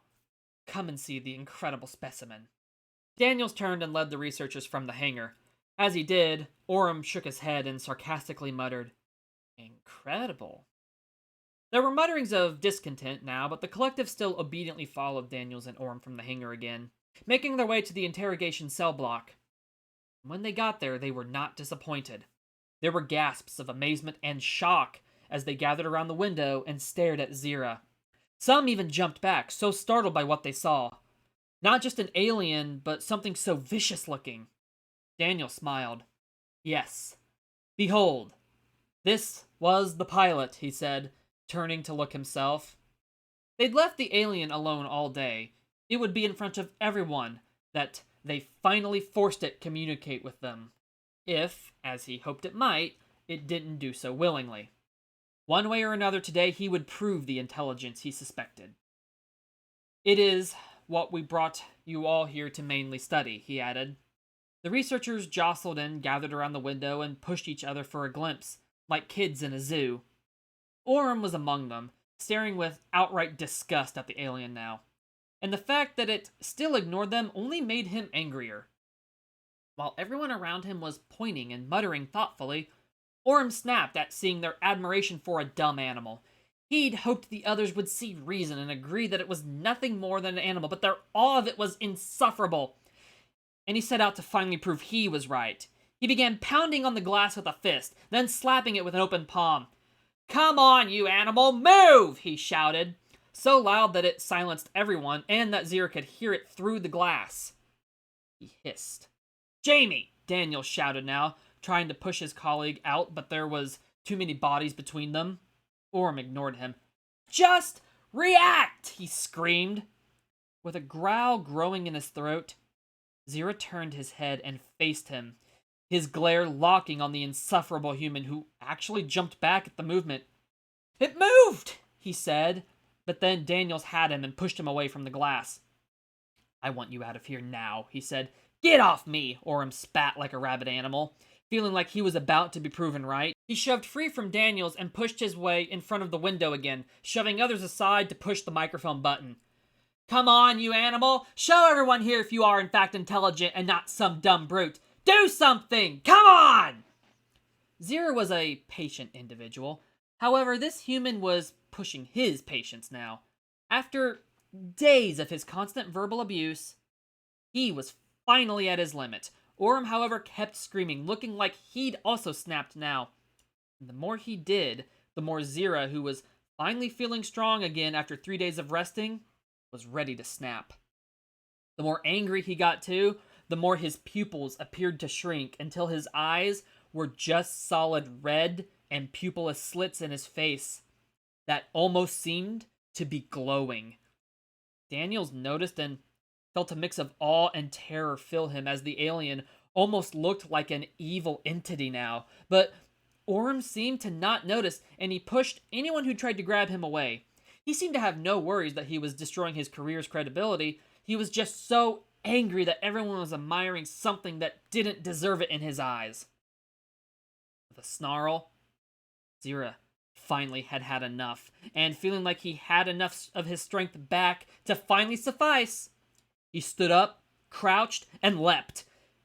His full strength wasn't back yet, but he no longer cared. Everyone, even Orm, dove back as he did. Zira smashed through the glass of the observation window and landed on the other side on all fours. The scientists gaped in shock, as did Daniels and Orm. Daniels in particular suddenly knew that they had woefully underestimated the strength and durability of the extraterrestrial, then turned and ran, as did everyone else. Zira turned to face them, and with an ear-splitting high-pitched shriek, he chased them, and caught them just before they reached the end of the hallway. He lunged at the nearest and pinned them to the floor, biting the man on the head and tearing it off. The next he caught and sliced and gored with swipes of his long finger claws. Before he could chase the others, including Daniels and Orm, he felt several sharp pangs strike his head. He slowly turned to his right and gazed down another hallway where a young soldier was pointing his weapon at him, stunned that the bullets had only bounced off the alien's strong hide. Zira's species had very strong and durable skin, not only because of the harsh conditions of their planet necessitating it, being able to weather intense sandstorms was a trait they'd evolved long before, but also because giant sandworms lived below its surface and had been a predator to them. The Earthling's word Leviathan would have described them perfectly. His species evolved strong enough skin to not only weather their planet's harsh conditions, but also to have a chance at survive being swallowed by one of the worms. They likewise had evolved great enough strength that they could possibly tear their way back out if swallowed.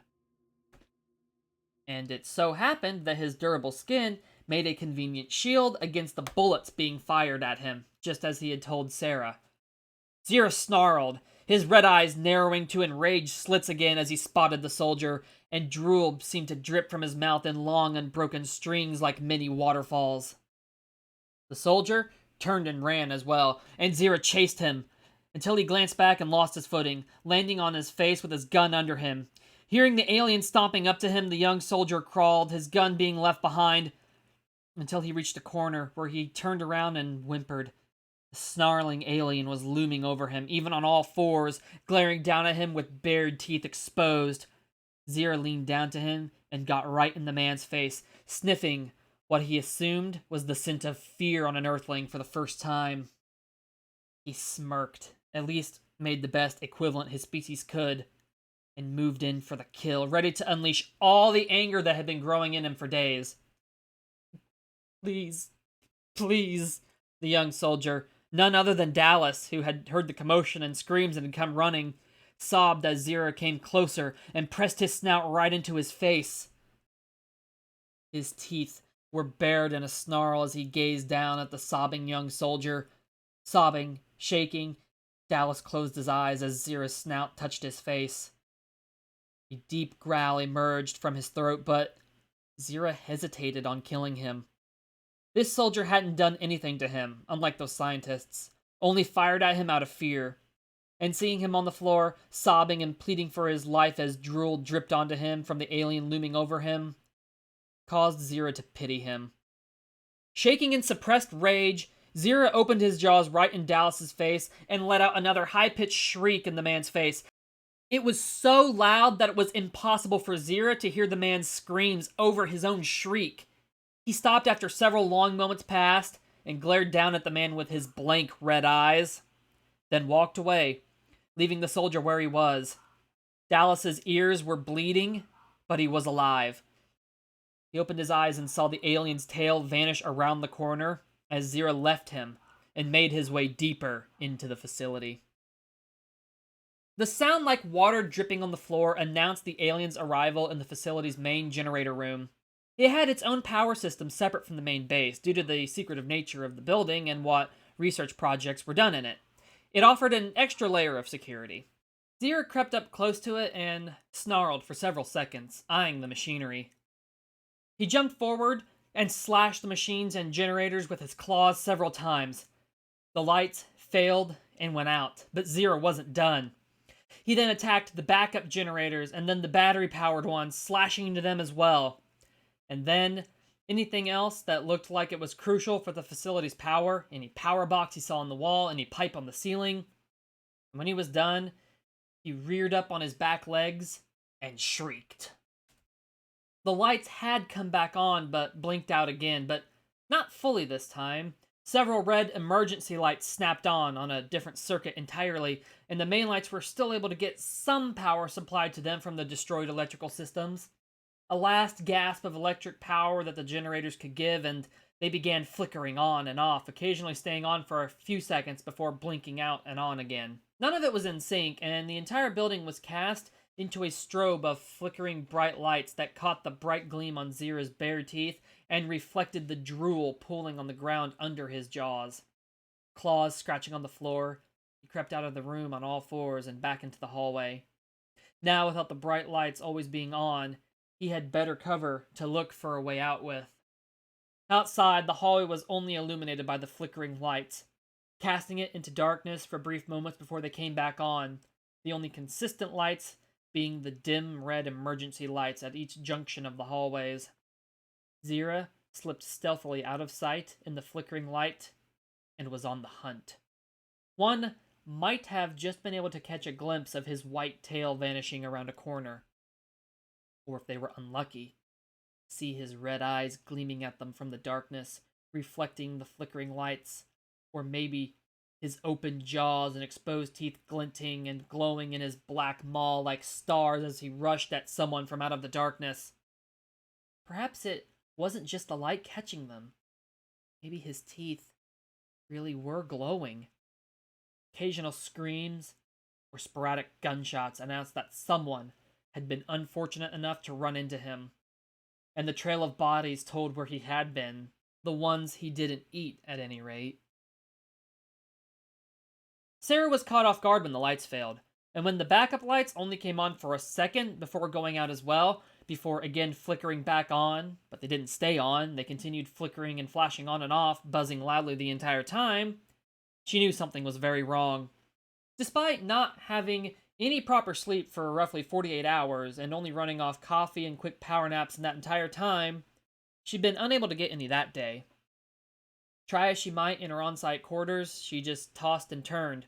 Aaron Moore's letter to her, replaying in her mind when her eyes were open, and she could see it burned into her vision when her eyes were closed. She'd been hoping to maybe persuade him to rescind it, or at least take an opportunity to sneak into the secure area Zira was being housed in to talk to him again, even if it was for the final time. She hadn't had a chance to do it earlier in the day, though, and had been walking the halls to try and clear her head and think of what she'd say to Aaronmore or Zira, whomever she got to first, when the lights had gone out. She immediately guessed the cause. "Oh no," she said, standing up from her desk, hurrying to the door and starting to run once she was in the hallway. She quickly ran to the interrogation room that had been housing Zira and slowed as she walked up. "Oh my God," she gasped, covering her mouth. The window was smashed, glass lying on the floor in the hallway in front of her. In the flickering lights, it looked like a still from a horror picture, like a Frankenstein experiment, before the monster appeared out of the darkness. Nightmares she'd had as a child after seeing the picture came back to her mind for the first time in years. She only stayed for a moment before she turned and ran again. Zira had escaped, just like he said he would, and now Sarah was not sure what state he was in, or what he'd do to her if he found her, or if she ran into him. What if he thought her absence was an intentional betrayal on her part? She stopped at that. Would he hurt me? She wondered. She didn't think so, but now there would be no walls between them at all. Words were one thing. A touch through a door was one thing. Being in front of him with nothing between them was another. She paused. Did she trust him? She wondered. It took a moment of thinking before she decided to search for him instead of escape, because she did trust him. Her choice in mind, she continued to run down the hallway, bathed in the blood-red emergency lights and flickering bulbs on the ceiling that flashed like lightning bolts on the ceilings of the hallways. General Aaronmore had been in his office, working on some papers that needed his attention, waiting to hear from Daniels, when the lights failed. Even if his office had windows, by then the sun had gone down outside and it wouldn't have mattered. It took only a moment for the backup lights to come on, only for them to go out too, and instead start flashing and flickering. What the devil? He asked to no one, going to the door and looking outside. The lights in the hallway were doing the same, save the solid red emergency lights that were on. No one was around to offer an explanation. Confused, Aaronmore stood in his doorway for a moment, and then heard a distant scream, shriek, gunshots, then nothing. With a sudden unpleasant flashback to the moment Operation Happy Easter had gone wrong, Aaronmore went back to his desk to make a call. The phone, however, was dead. No one picked up on the other end, no matter how many times he tried. Cursing, he left his office and headed into the hallway outside, searching for Daniels or anyone who could tell him what had happened. He went first to the hangar where the alien ship was being studied, but found the place empty. He then went to the hallway where the interrogation rooms were and found the window to the one that had been housing the alien smashed out, just as Sarah had, and he found the mutilated body she had missed by coming and leaving the opposite direction that he had. Aaronmore suddenly had the very same feeling in his gut as when Operation Happy Easter went wrong. The exact same he'd had when he'd seen the sailors on the USS Eldridge acting all wrong after the ship was made visible again. It was that moment between denial and acceptance when the truth started to set in as the facts became clear. Only now, there was a difference between the current moment and that day in 1943. He was the one in the middle of the mess and not on another ship. For the first time in his life since the First World War, he suddenly felt a spike of panic and fear. At that moment, a loud alarm began blaring through the facility. "Fuck!" Aaronmore hissed, hurrying back the way he had come. Daniels had broken away from the others in the group. Everyone who had escaped the massacre had scattered, an action likely driven by some primitive survival instinct from humanity's prehistoric days, from days when humans were prey to animals like large extinct cats, something left over from those days that had never evolved out, that had taken control in the moment he again was prey for a charging predator. Alone, he had found his way back through the halls, even after the main lights had failed and replaced by the constant flickering and buzzing as the bulbs lost power and sputtered as the facility seemed to almost lose its electricity, to the front lobby of the facility. There was no one there, which made Daniels pause just steps from the doors. Orm had escaped the alien as well. He knew, because he'd gone ahead of him and Daniels had seen him take a left turn when Daniels had gone straight. Daniels shrugged off his thoughts and raced to the main entrance to the facility and wrenched the door open, but paused again before going through. He looked back, but saw no sign of Orem or anyone, or the alien, but he knew it had been chasing him, and might still be. This was going to cause a huge enough mess as it was. If the alien escaped, it would only be worse. For many people, but no less for him. Shit, he said under his breath. The whole thing was going up in flames, sinking like an ocean liner on fire. And he had only one real option to try and salvage something. Keep it from getting out. Sorry, Orem, he said, stepping back inside the door.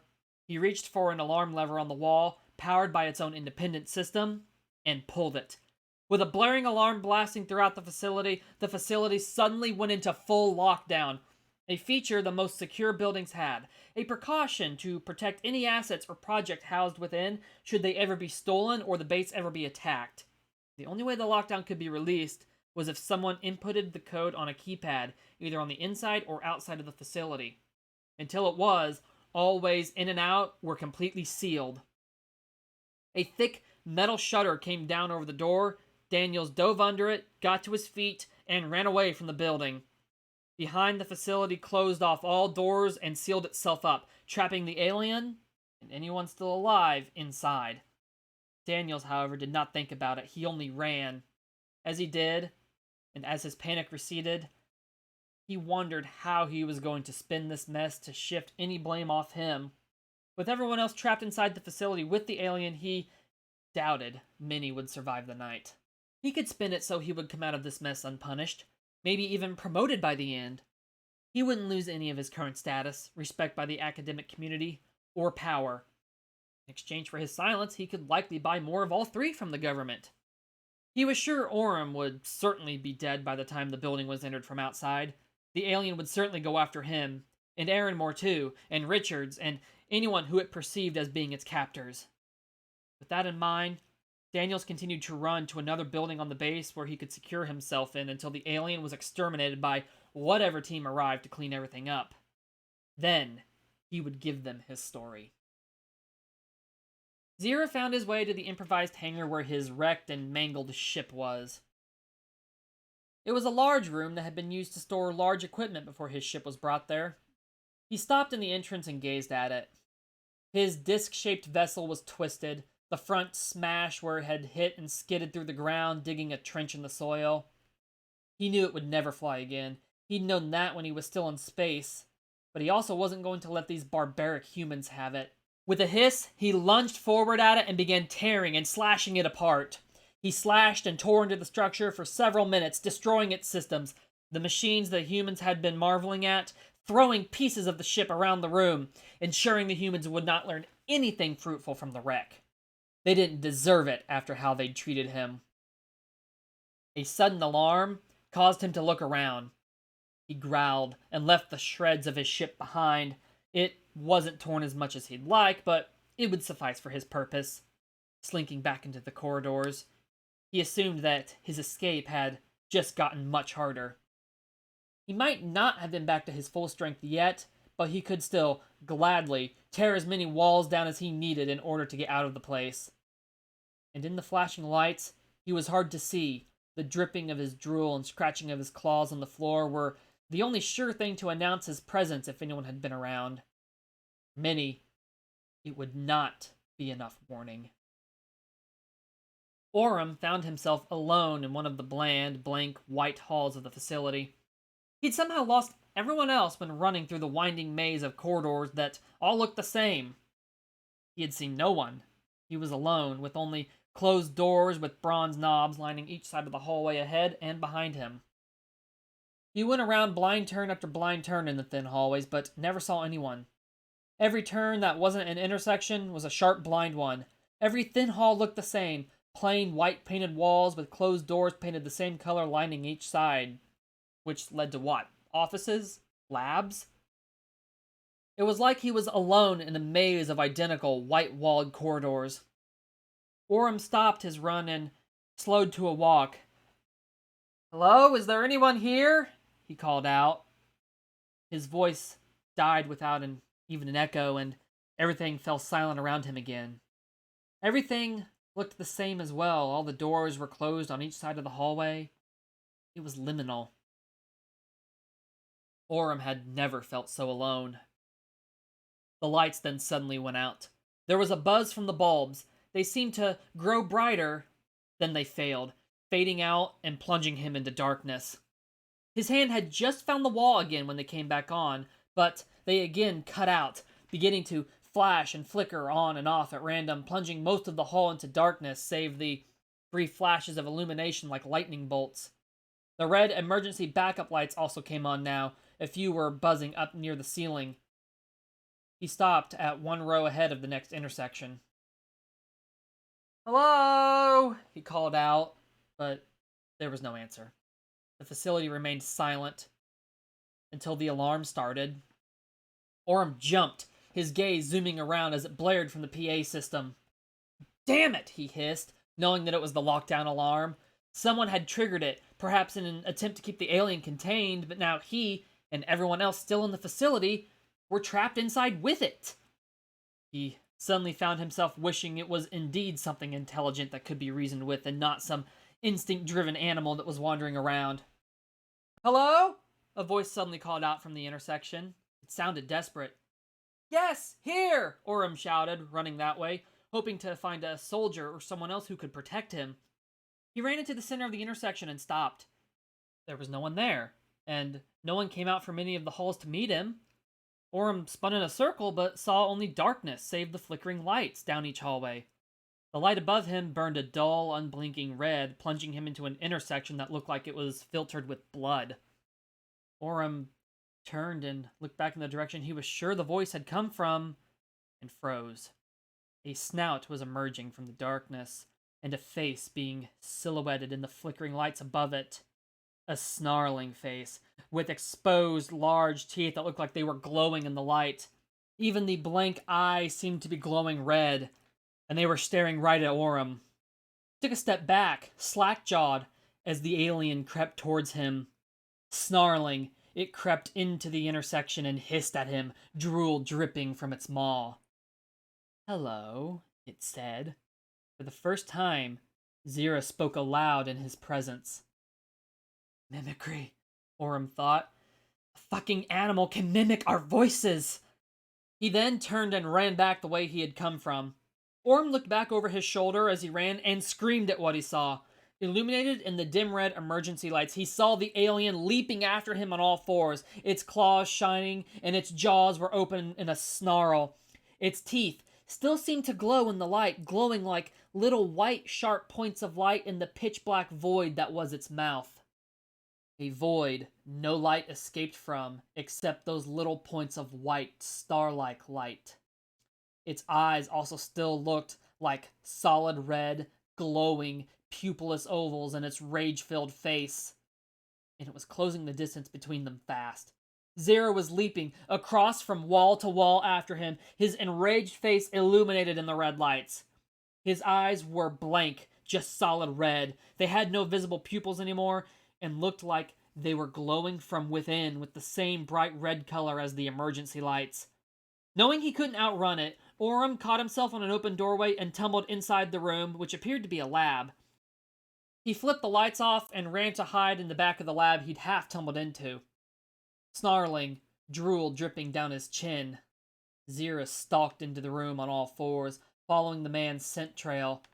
His seemingly glowing red eyes peered into the room. Despite being solid red and lacking visible pupils, it was obvious where his gaze was directed. He sulked into the room, dragging his tail on the floor behind him, his footsteps heavy as he crept into the dim room and began searching for the human. "Orem," he said, a deep chittering and clicking emerging from his throat as he did, playing as if he was only mimicking a word he'd heard others say as a ploy.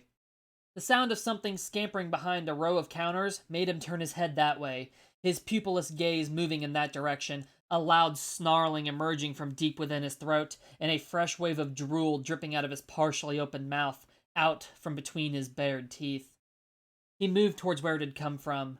He also smelled what he now knew was fear coming from the man, and he loved it. After all the man had thrown at him, he wholly deserved to be in terror for his last few moments on Earth.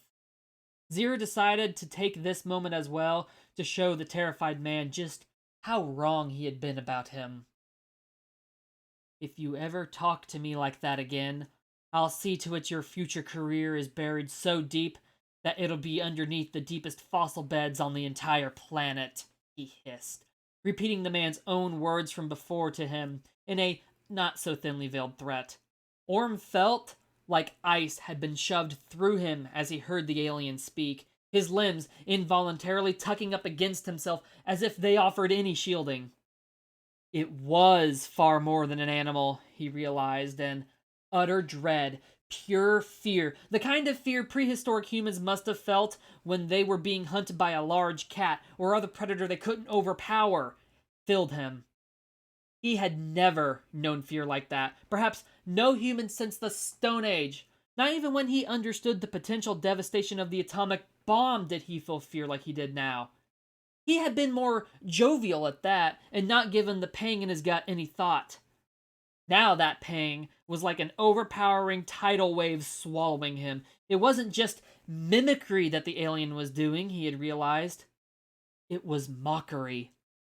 It was talking. It was speaking. English. It could speak. Not just mimic, but talk. It was intelligent. Intelligent enough to remember those who had wronged it and mocked them with their own words as it hunted them.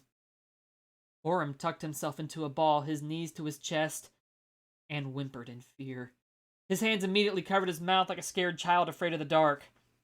It was enough to draw Zira's attention to his hiding place. Turning his head to face the direction the whimper came from, Zira growled and slunk down, crawling on his belly along the side of the row of counters until he reached the end. Then he rose up and placed his hands on the countertop at both corners on each side of Orm's head, his long claws long enough that they nearly touched the man's shoulders. Knowing what he'd see, and feebly trying to delay it in the vain hope it would go away, Orm slowly looked up and met eyes with the alien. Some of Zira's drool dripped down onto Orm's face and shoulders. He wiped it aside and looked up in time to see Zira open his mouth and lunge at him. Orm screamed and rolled out of the way, the teeth snapping in the place his head had been moments before. He felt the breeze of the jaws closing behind his head. He scrambled to his feet and sprinted to the back corner of the room. Zira looked up with a high-pitched screech and crept off the counter after him. He didn't follow quickly, though, because Orm found himself in a corner with no way out. "Stay back!" he sputtered fearfully. "Alien beast! Animal!" He tried to make himself sound loud and imposing, like you should do when a bear was coming at you, but it came out a whimper. Zira smirked in delight and continued to creep closer on all fours, growling the whole time. "No," Orm said, pressing himself against the wall as Zira came within a few feet of him. For a few seconds, Zira kept his red eyes locked on the man who, out of them all, had been the most abusive towards him. The one who most deserved this. He only wanted to make it even more terrifying for the man. "If you ever talk to me like that again, I'll see to it your future career is buried so deep that it'll be underneath the deepest fossil beds on the entire planet," he repeated again, and advanced. Sweating, Orm was backed into a corner, and, like any animal when in such a situation, he fumbled for a way out. And he thought he'd found one. He felt something in his pocket he had forgotten about. He pulled out the same single-shot pistol he had fired at Zira before, a weapon given to him for more ceremonial purposes than ever designed for actual combat. He lifted the gun up to Zira's snout and fired at point-blank range. The bullet didn't penetrate his durable skin. It stuck there for a moment, then popped out and rolled off his snout, dropping onto the floor. Now growling with even more visceral hatred, Zira continued to close the distance between them. "You know what I got these for?" Zira snarled, pointing at his tattoos. "A successful coming-of-age hunt." The cornered man now sank to the floor as the growling alien bared his teeth at him. Orem was trapped. He knew he only had one way out. He fumbled with his gun and slid a new bullet into it and raised the gun to his temple. He closed his eyes and started to squeeze the trigger, but a large hand grabbed his hand and kept him from firing.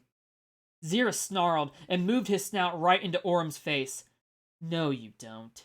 You're not taking the quick and painless way out. You're going to feel what you wanted me to feel, he said, tightening his grip.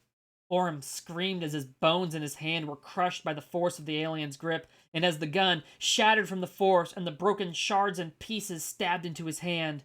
Still tightening his grip, Zira stood up on his legs, rising up and pulling Orem off the ground, letting him hang by his arm in front of him as he continued to tighten his grasp on the man's hand. He rose to his full height and lifted the man up off the ground as he stood upright. Orem was left kicking, his feet high off the ground. Growling, Zira reached a finger out and touched Orem on the lips with the sharp tip of his long claw.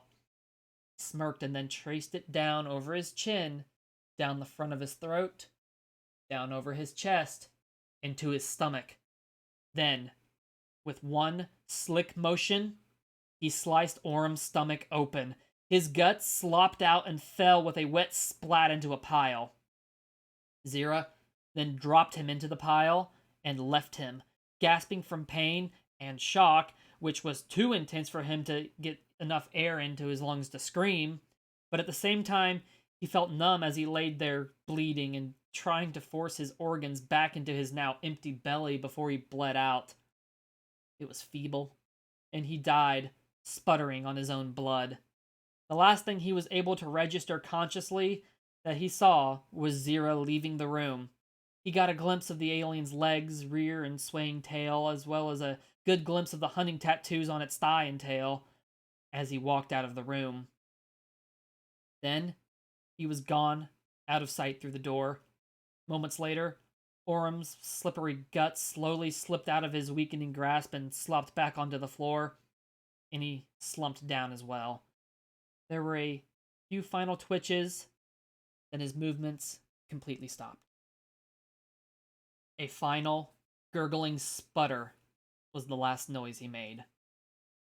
Zira left him alone in the room without looking back. He made his way through the facility's corridors again, hunting for a way out, and any human who ended up in his way by chance met with a horrible end if they so much as twitched in a way he considered aggressive. Those who backed off or ran, he passed without another thought. Those who even went for their weapons died unless they pleaded like Dallas had. Some did and were allowed to live, but not most. There was a trail of bodies left in his wake that he gave no further thought to once he left them. His face, arms, and chest now coated in a layer of dripping blood. Until he reached the scent trail of someone familiar. He stopped in a four-way intersection of the maze-like white-painted hallways, looking down the hallway to his left. Sarah had been here recently, he realized. After hesitating a moment, Zira left the path he had been following and started following her. Sarah was making her way through the dimly illuminated corridors when she went through a door and came to a large garage-like room the size of a small warehouse, very similar to the room where Zira's ship was being held. She entered, closing the door behind her. It was empty, save for some large equipment, some vehicles, and boxes of equipment stored along the walls. She'd seen no sign of Zira, save some deep claw marks he had left in one wall, and was now half looking for a way out for herself. She'd heard some screams, but not actually seen anyone, and now was afraid he'd perhaps even attack her if they met. The large room was dark. None of the lights seemed on, save a few flickering lights and the dim emergency ones spread out along the walls. It was only when she reached the center of the room, walking half in a daze, she realized she wasn't alone. Someone else had wandered in too, either before or after her. "Miss Richards," a voice said. She jumped and spun around and saw it was Aaronmore, who likewise seemed to be in a daze of disbelief. Sarah's startled face fell into a more neutral expression when she saw him. "General," she greeted, nodding to him respectfully, but Anything else she thought to say died on her lips. Given the enormity of what was ongoing, any previous words she'd wanted to say to him and any resentment she'd been holding were forgotten. Aaron Moore seemed unsure of what to say as well. For the first time since Sarah had met him, he seemed to be lost in a daze. It was a long, awkward silence. "Have you found anyone?" Aaron Moore finally asked. "Your colleagues?" "I haven't seen anyone since early this morning," Sarah replied. "I worked alone in my office all day, and then..." She trailed off and waved her arms around to the room, gesturing to the mess they were in. Aaron Moore nodded. "Yes, I've not met anyone alive since the lights failed. None of the researchers, none of the guards. I went to the generator room first once I realized what had happened. The beast destroyed everything in there." "That explains the lights failing," Sarah said after a moment, wanting to say something at Aaron Moore's comment of Zira being a beast, but she bit her tongue. Even now, she didn't agree with that, not after she'd seen his true self the evening before. At the same moment, Aaron Moore looked away from her and began to mutter under his breath, going on a tirade. "Blasted thing. I'd have rather found a way to beat the Soviets with our own plans and research. Alien has only set us back. Should have killed it. This will be a nightmare to keep under wraps, just as Happy Easter was. So many people will have to be kept silent, so many people will have to be removed and shifted to other jobs that their skills won't be as well suited for as they would be here. Some people will have to be threatened or moved to isolated jobs where they won't have much contact with others and thus less chances to talk to others about this. What a disaster. The Cold War going hot would have been less so. Why did it have to come here?" "His home was destroyed," Sarah said, without really thinking what she was saying until it had left her lips. It had slipped her mind that she'd have to explain exactly how she knew that until she'd spoken, and she immediately cursed herself and her momentary lapse in judgment. Aaron Moore's gaze turned back to her, his eyes suddenly bright and calculating. "How could you know that?" Aaron Moore demanded. "He told me," Sarah replied, feeling like she couldn't hide it after her slip of the tongue. "You spoke with it?" Aaron Moore gasped. Sarah gazed back at him for a moment, hardening her own gaze now, and then nodded. "On that first day he was brought here, after the others left, he talked to me. His name is Zira." Aaron Moore's eyes went wide and wild-looking. With a glare, he stomped close to her. "You spoke with it and said nothing? You realize you could have prevented all of this if you had? We could have established communication with it 2 days ago." "I doubt that would have prevented anything. Your approach would have still been the same and not respectful like we should have been. He would have still escaped anyway. None of us had any idea what we were locking up." "We couldn't have kept him locked up if we tried," Sarah replied. "You kept all of this from us? People have died because of you. You have put the security of this base, no, even the country, at risk by keeping this secret. You have put lives in mortal danger that could have been avoided otherwise. Now out with it. What do you know?" Aaron Moore shouted, taking several steps towards her. Sarah took a step back. "I didn't think of that," she whispered. "Speak, woman!" Aaron Moore demanded. "What did you say to it? What did it say to you? When did you first speak with it?" I told you. After that first day we studied him," she admitted. "I felt sorry for how he was being treated and told him so, and he answered me. That's when we first spoke to each other." "It spoke our language?" Aaron Moore asked. Sarah nodded. "He says his kind have known about Earth since the Carboniferous. Watched it, and they've spoken with humans in past centuries and learned about us." "And you learned its name when?" Aaron Moore asked, noting to himself their theory that the aliens had visited Earth before was right. "His name," Sarah rebuked through clenched teeth. "And that same day, I spoke with him both evenings after Danny and Jamie were done with their research. You hid this remarkable feat from us, and now look what has happened. Everyone I have found dead, gutted, mutilated is only so because of you. Aramore snarled, putting a finger in Sarah's face. This incredible opportunity was likewise lost because of you. No, the opportunity was lost as soon as you and the others decided to treat him like an inferior, stupid animal rather than an equal to us. Even behind his guise of indifference, Danny did the same thing, and Jamie was insufferable about it. So Zero refused to respond to your attempts to reach out. Was it because he didn't look like us? What you thought an intelligent being should look like? I had a report written for you after our first talk, but I was hesitant to hand it in after how they treated him. Then, when you removed me altogether from the project, I burned it, Sarah said, and then paused for a moment as the reality of what Aaronmore said really hit her. I didn't want this to happen. I didn't even think about it. I hoped he'd leave peacefully if he broke out. I didn't think he'd do this. I was too caught up in the amazement of his talking with me to even think about this possibility.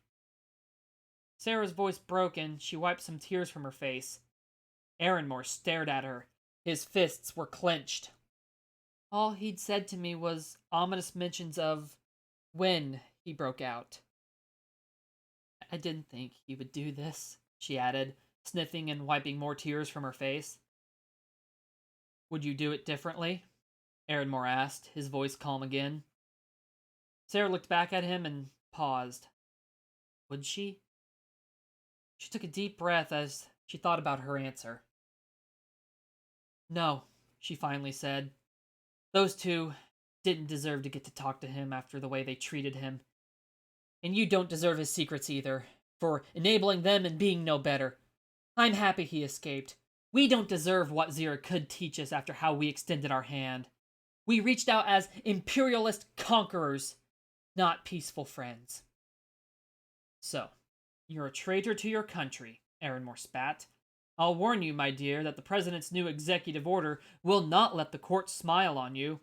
Root out any person who has association with organizations or motives deemed totalitarian, fascist, communist, or subversive, or attempting to alter the form of government of the United States by unconstitutional means. After you have admitted your pleasure at his escape, and you chose not to divulge that he was communicating with you to us, at the expense of your country, against its very efforts, you will find they will make that order and other laws apply to you. Don't expect me to speak on your behalf after this little stunt. An iron fist is needed for these matters. You lack it. Sarah couldn't keep eye contact with him, and Aaronmore continued, Was it worth it? Sarah's gaze now shot back up to him. Yes, she declared. I learned so much from him. I learned who he was, a friend.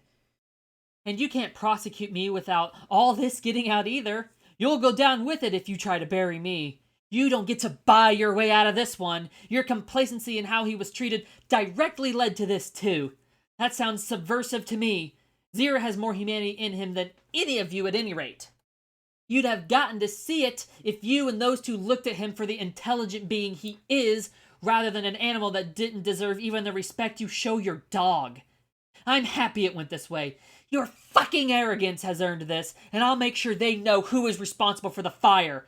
Really responsible, because those two might have fanned it until it got loose, but you had the matches.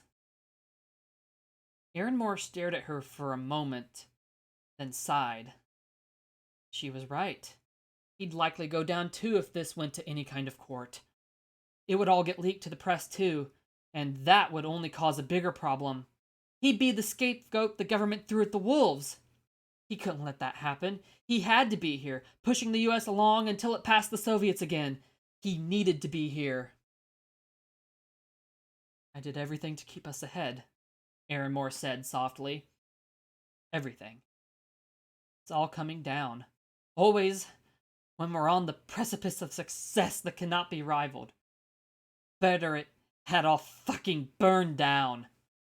His voice was bitter, filled with long suppressed emotion and stress. His armor seemed to slip for a moment, and the stoic man was replaced with a tired old man who appeared to know he was finally beaten, that the cat would never be put in the bag again. Then it was hidden again, and he began ranting, sounding as if he was in denial now. Another opportunity will come. A new discovery, a new idea. We are indivisible, he added, snapping his gaze to look back at Sarah. His eyes looked manic for a moment. Then it was buried again, and they were again unreadable. The courts were not the answer, he knew. She, and everyone else who had been in the know aside from him, must be unable to ever speak at all. Aaronmore knew he had to burn it all down. It was the only way out for him, and for the betterment and future of the United States. He had to make sure he got it all under control again. He knew what he had to do, something he had done many times before to ensure secrets stayed buried. His gaze went cold and stoic again. There were no more chinks in his armor. He seemed much calmer when he next spoke. I'm sorry, my dear, but after what has happened here, you, more than anyone, can't be allowed to be witness. Daniels and Orem too must also be silenced. As he spoke, his voice distant and detached, he pulled out a concealed pistol and raised it at her. Sarah turned and ran, ducking low as Aaronmore fired. He fired shot after shot as she bolted across the room and dove behind a wooden box for cover. A bullet struck it as she did. Each gunshot briefly illuminated Aaronmore's equally manic but stern and emotionless face. Then his gun clicked, and Aaronmore cursed. Fine! Run and die to that thing instead! You're wrong about the alien! A friend, indeed, he cackled. See what humanity and alien really has now that there's nothing between you both? You're gonna wish for that bullet! I was offering you something quicker! Aaronmore said, chucking his empty pistol away and walking towards the door. He was walking as if he was in a daze of disbelief, but it was okay. He could salvage this. He always found a way. He was always able to keep a situation under control, even when the worst happened, such as that morning in October 1943. This would be no different. Aaronmore could, without a doubt, find a way to keep this under wraps and get the situation back under control. He always had things under control. He could maybe get some young soldiers here to hunt and kill the alien, or at least be guinea pigs in a test to see what exactly they were up against in a controlled environment. Not his two favorite sailors for such tasks. No, he'd promised that they'd never see him again if they pulled off his plan to see Arne Wolf dead, and they had, and he was a man of his word. No, not them. He'd need someone else, but he could find them. He had a whole base of potential participants. Whomever he picked, if they managed to kill the alien, he would find a way to silence them later that didn't arouse suspicion. He could keep it all under wraps, just like Operation Happy Easter, just like the Gold Train mission, just like the operation to kill Arne Wolf. He could see to it no one would ever know. Not the public, and especially the Soviets. Yes, he could get it under control again. He just needed to address the situation with his usual calm and patience. That's all he needed to do to regain control of the board. Aaronmore reached the door Sarah had entered through and pulled it open and froze. His eyes locking with the alien's red ones right on the other side. Maybe it had been following her scent. Maybe it was random chance that it had found its way here now. But it was right before him, and there were no walls between them either. Snarling once it saw him, the alien stared at Aaronmore, shaking in anger as he eyed the one who had the power to stop his abuse, but indifferently watched it, and rose up on his legs, standing upright and looking like the second Allosaurus in that painting by Charles Knight, looming over the general and looking down at him. In the flickering lights, the alien's red eyes looked manic, and its sharp teeth were bared in a snarl, and he was covered in a splattered coat of drying blood. It was splattered all over his body, from scattered splotches to fully caked on the area around his mouth, and his hands, and his claws. As always, drool was dripping out of his maw between his teeth, and down his lips and jaw onto the floor like constant drops of water. Now, with his body shaking in unstable rage, it was falling from his mouth like rain. Aaronmore turned and ran back into the room. Like a man in a cage, he ran into the middle of the room and stopped. then looked left and right, and then just picked one way and ran, but no matter where he searched, there was no other way out of the room. No doors, no windows, no ladders, nothing. He kept running along the walls, searching for even a large enough vent shaft to crawl into. That would have sufficed, but found nothing. Aaronmore realized he had no way out. He was like a mouse dropped into an enclosure with a pet snake, and he whipped around, back against the wall, and gazed at the white-scaled alien as it slowly crept closer to him on all fours, appearing to jump several paces closer with every blink of the flickering light. With each flicker, the room fell into total blackness, save the dim red lights on the walls, and with a flash, the bulbs would come back on again, revealing the alien several paces closer as it slowly came towards him, still growling. "Get back!" he shouted. But for once his voice wavered.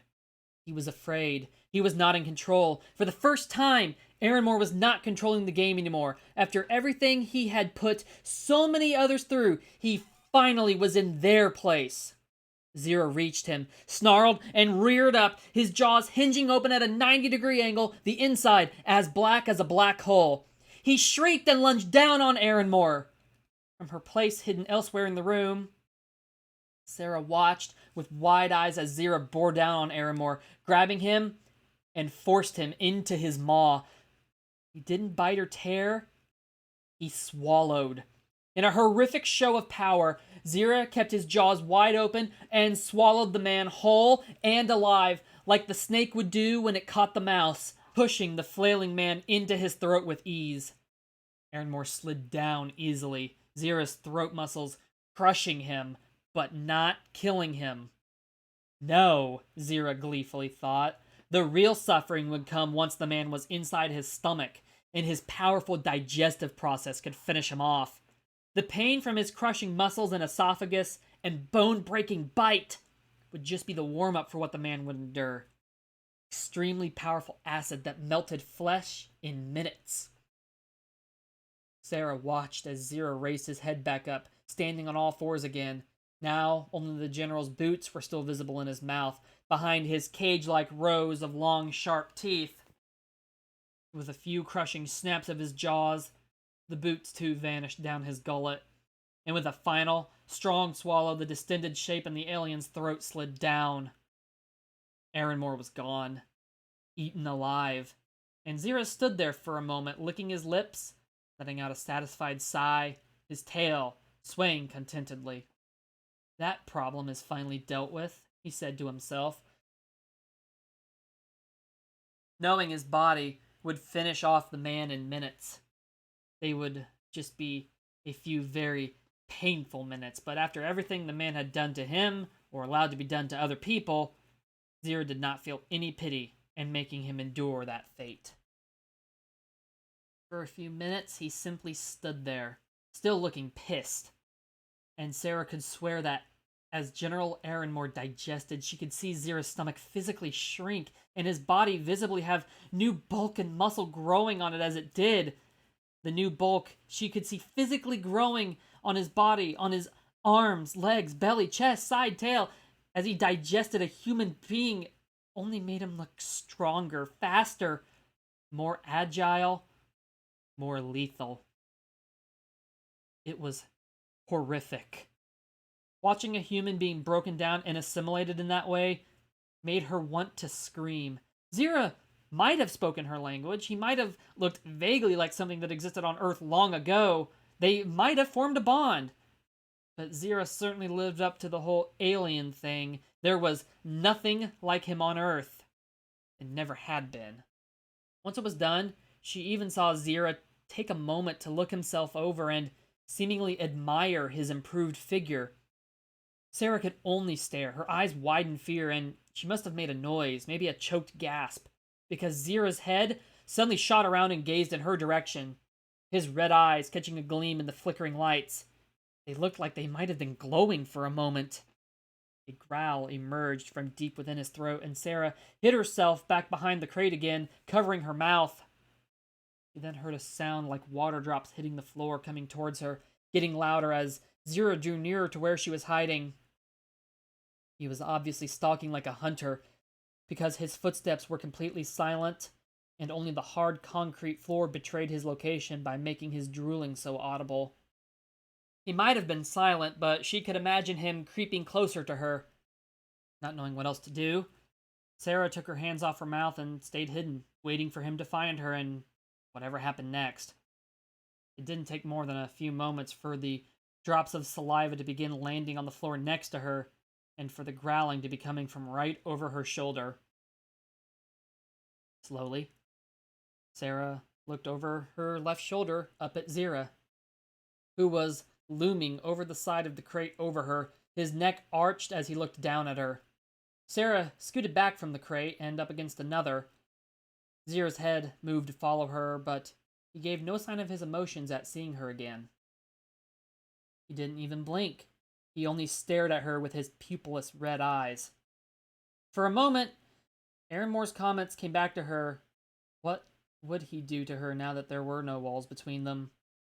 For a moment, she almost expected to see his mouth open and for him to do the same thing to her that he'd just done to Aaron Moore. But she also remembered the touch they had shared and the connection she'd almost physically felt being bridged between them, and suddenly her fear left her just as it had come. Even now at his full mercy, with Zira looking over her, Sarah felt that she was in no danger. Sarah swallowed both her saliva and fear and looked him in the eyes. You wouldn't hurt me, right? She asked him. Zira stared down at the human for several minutes. She had no way to guess what was going through the alien's mind. A soft growl was emitting from his throat. She could see his neck vibrating. But then he spoke. Never, he said. His voice was soft and tender, and the growl died in his throat. His pupils also slowly reappeared in his eyes as he began to calm down. Sarah sighed and slumped back against the crate she'd scooted up against as she took a moment to calm down after what had happened. Zira loomed over her, gazing at her, dripping blood onto the floor. It wasn't Aaron Moore's blood. She had no idea, and she found she didn't want to know whose blood it might have been that was splattered all over Zira's claws, arms, jaw, and teeth. At the very most, only a little bit of the blood on his teeth might have come from the dead general. Aaron Moore might have been right, though. This all might have been on her hands, but it also might not have been. She had no doubts Zira would have broken out and done this exact thing even if she hadn't spoken to him. In fact, her blood might have been on him now had that been the way it went, or she would have been dead and assimilated onto his body as new muscle, fat, and bulk like Aaron Moore. However, as the one who approved Zira's treatment, she didn't believe that it was a wholly undeserved fate for him. She wouldn't have been surprised if Daniels, and especially Orm, hadn't already met the same fate as Aaron Moore.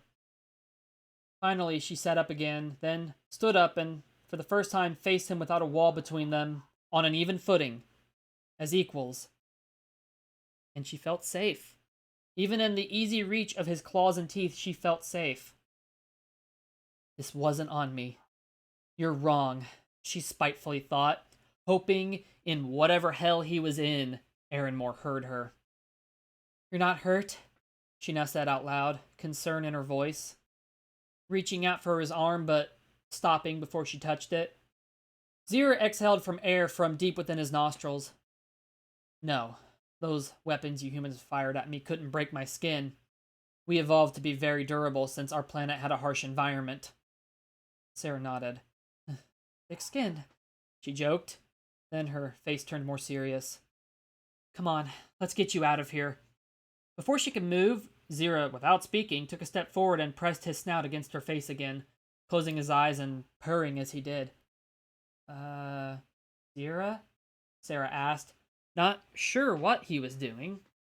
He didn't answer, he just continued to press his head against hers, and then grabbed her by the arms and held her against his chest, purring, finally getting to hold her like he wanted before. Finally feeling the touch of a friend against him like his species craved. His rage seemed to die out as he did. He almost seemed tranquil. He held her in this way for several minutes before, with a sigh, he released her. As I told you, my kind are very social. Intimate contact with friends like that is something we need to stay sane, and I haven't had it properly since my planet was destroyed. It's okay, Sarah assured with a small smile. Then her face turned more serious. She forgot about what Zira did to Aramore and about the blood all over his body. She instead just focused her mind on one thing they probably didn't have much time to do. Come on, let's get you out of here, she said again, turning and hurrying back to the open door. Zira followed her and stopped behind her when she hesitated at the entrance. She peeked outside and saw the hallway was empty. It was dark, too. The flickering lights had finally failed, it seemed. She hadn't noticed it happen, and only the emergency lights were still on. Each intersection of the hallways was bathed in a blood-red light that faded into darkness shortly after each hallway branched off from the intersections. Come on, Sarah said, motioning for Zira to follow her. The entrance is this way. She set off down the hall, her guard up. She heard Zira following behind her. She heard his claws scratching on the ground, and she heard his heavy footsteps on the floor. She ran, but Zira only had to walk at a fast pace to keep up behind her. At the first intersection they came to, he paused and rose up on his legs, gazing down each of the four ways. All empty, and he dropped back down onto all fours and continued to follow her. Finally, Sarah led him to the front entrance of the building. They entered the same lobby that Daniels had initiated the lockdown in before he'd fled, and she hurried to the shuttered doors. Damn it, I was afraid of this, she muttered. Move, I'll tear it down, Zira snarled, but Sarah stood in front of him. Stop. These doors were designed to withstand a tank, and the wall's an atomic bomb. This facility is where so many secrets are kept, Zira. They don't want anyone getting in or out when in lockdown. The idea was, if we were ever attacked, the damn country would fall before this place got breached. I know the code to end the lockdown, just give me a moment. She turned to a keypad on the wall right by the main entrance, but at that moment several gunshots suddenly rang out. Several bullets struck Zira on the side or struck the wall near Sarah, which caused her to scream and cover her head. Zira turned around and his eyes went blank with rage as he saw several armed soldiers armed with automatic rifles rushing into the room. Some of the troops who were tasked with guarding the facility, he assumed. Ma'am, run! One of the soldiers shouted as he and the others opened fire on Zira again. Many of the soldiers hadn't seen her at first, and now that they had, they assumed that the alien was forcing her to open the doors and release it. With a shriek that hurt Sarah's ears, Zira charged at them. They fired, but their bullets didn't even break his durable skin. He felt the painful pangs of the impact, but they would just leave some sore spots. Several realized their folly and turned and ran. A few others stood their ground. These were the ones Zira rushed at. Sarah took a moment as the screams began and the gunshots became wild and panicked to tap the code to end the lockdown into the metal keypad by the door. A few stray bullets struck the wall around her again, and Zira shrieked again. Sarah ignored it all and typed the code into the metal keys on the wall. The metal rolling security door began to lift. She then turned around and saw Zira had already torn two of the men apart and was advancing on the third, who had dropped his weapon and was backing up. He turned and ran from the lobby. Zira went to follow, but Sarah shouted, Zira, don't kill him! He stopped when he heard her voice and looked at her, his pupils slowly reappearing in his eyes as he saw the door open. Just come on, she pleaded. Without answering, Zira rushed towards her as she pushed the main doors open. It was a starless night outside, but the base was in a frenzy. Snarling, Zira scooped Sarah up and ran on all fours towards the nearest fence, dodging the searchlights, waving flashlights, and panning headlights. The fence ahead was chain-linked with barbed wire at the top. He simply lowered his head, tucked Sarah close against him to shield her, and smashed through and ran off into the desert. He was gone without even being seen. Instead, everyone's focus was on the facility, now that the doors were reopening. Daniels was sitting in a makeshift interrogation room in another building, more of a meeting room with no windows and a guard standing outside to make sure he didn't leave. Reinforcements had finally arrived after hours and were searching the facility, much better armed than those that had been inside had been, but had found nothing save scattered, traumatized survivors. Daniels had his hands anxiously interlocked and shaking. He had not been given any updates about what had happened. He was in the dark and waiting for news fearfully. Finally, in the early morning hours of July 8th, before sunrise, it arrived. A man wearing a military police uniform stepped inside and closed the door. Well, Daniels asked. We found no trace of the creature you described, sir, the man answered. How is that possible? I put the facility on lockdown, Daniel said. Someone lifted the lockdown. Someone else who found their way out to an exit, most likely. Perhaps it followed them out? As such, there was no sign of the creature you claimed the location was housing. No physical trace at all. Just a ransacked facility. A destroyed, unidentified object you and others are claiming is a flying saucer. Curious, almost claw-like marks on the walls. And a lot of bodies. Mutilated, torn open bodies. And your word on what happened. He added the last part ominously, sitting down across from the scientist. Suspicious, wouldn't you say? You surely don't think I could have done that to those people? Daniel sputtered. No. And other witnesses are corroborating your story. Unless you're all spies spinning one web of lies, I believe your account. However, as the most senior individual who was in the facility at the time, who is still alive or not missing, it puts you in a very unfortunate position. Someone has to take responsibility, and it has to be someone who is alive. I did no wrong, Daniel shouted. You will not be prosecuted or see any jail time. For that, this whole mess would have to be revealed to the public. We would rather kill you. The FBI has already reached out and informed us they do not want that or a trial. They are sending agents out here now. A cover story is being fabricated to be released later this morning by Lieutenant Walter Haught. However, your career will feel the ramifications of this for years. A plane will also take you to Washington later this morning. You will be meeting with the president and other heads of state to share your account. It will be closed doors. Then, it will be decided where you are moved to. Whatever future research happens here with what was salvaged, you will not be involved with. Good night. With that, the man stood up and left the room, and Daniels didn't know if he ought to feel relieved or terrified. What happened to my colleague, Jamie Oram? He suddenly asked, as the MP was opening the door to leave. And Aaron Moore, and Sarah Richards.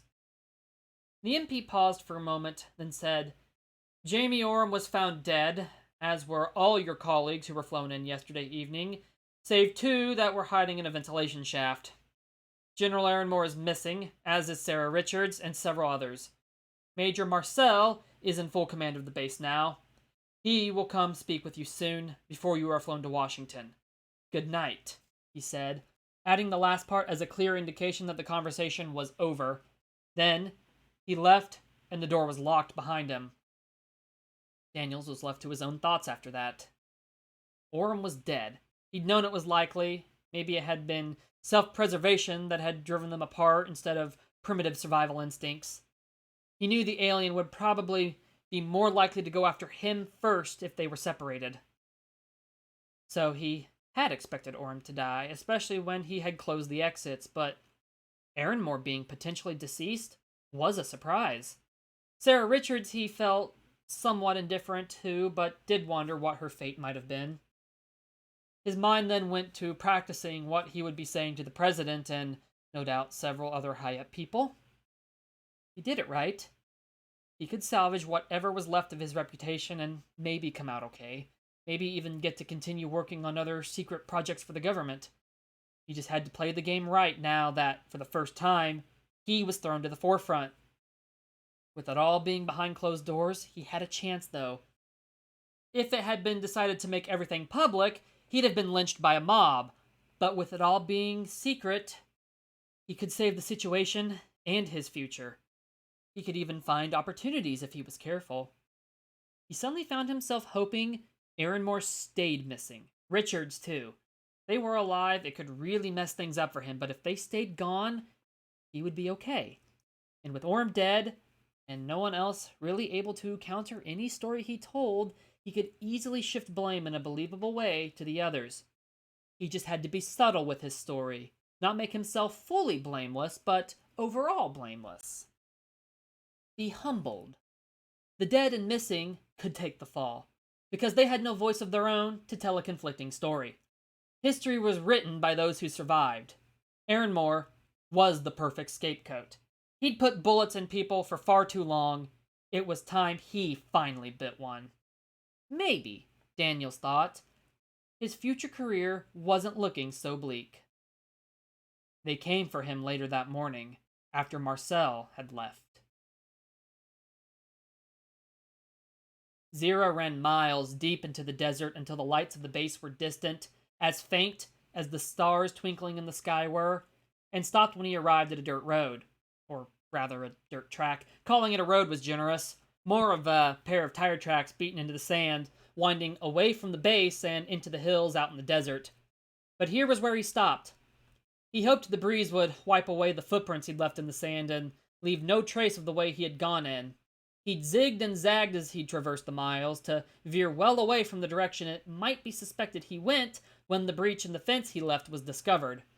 He'd need to cross water at some point, though, if they tried to follow with dogs.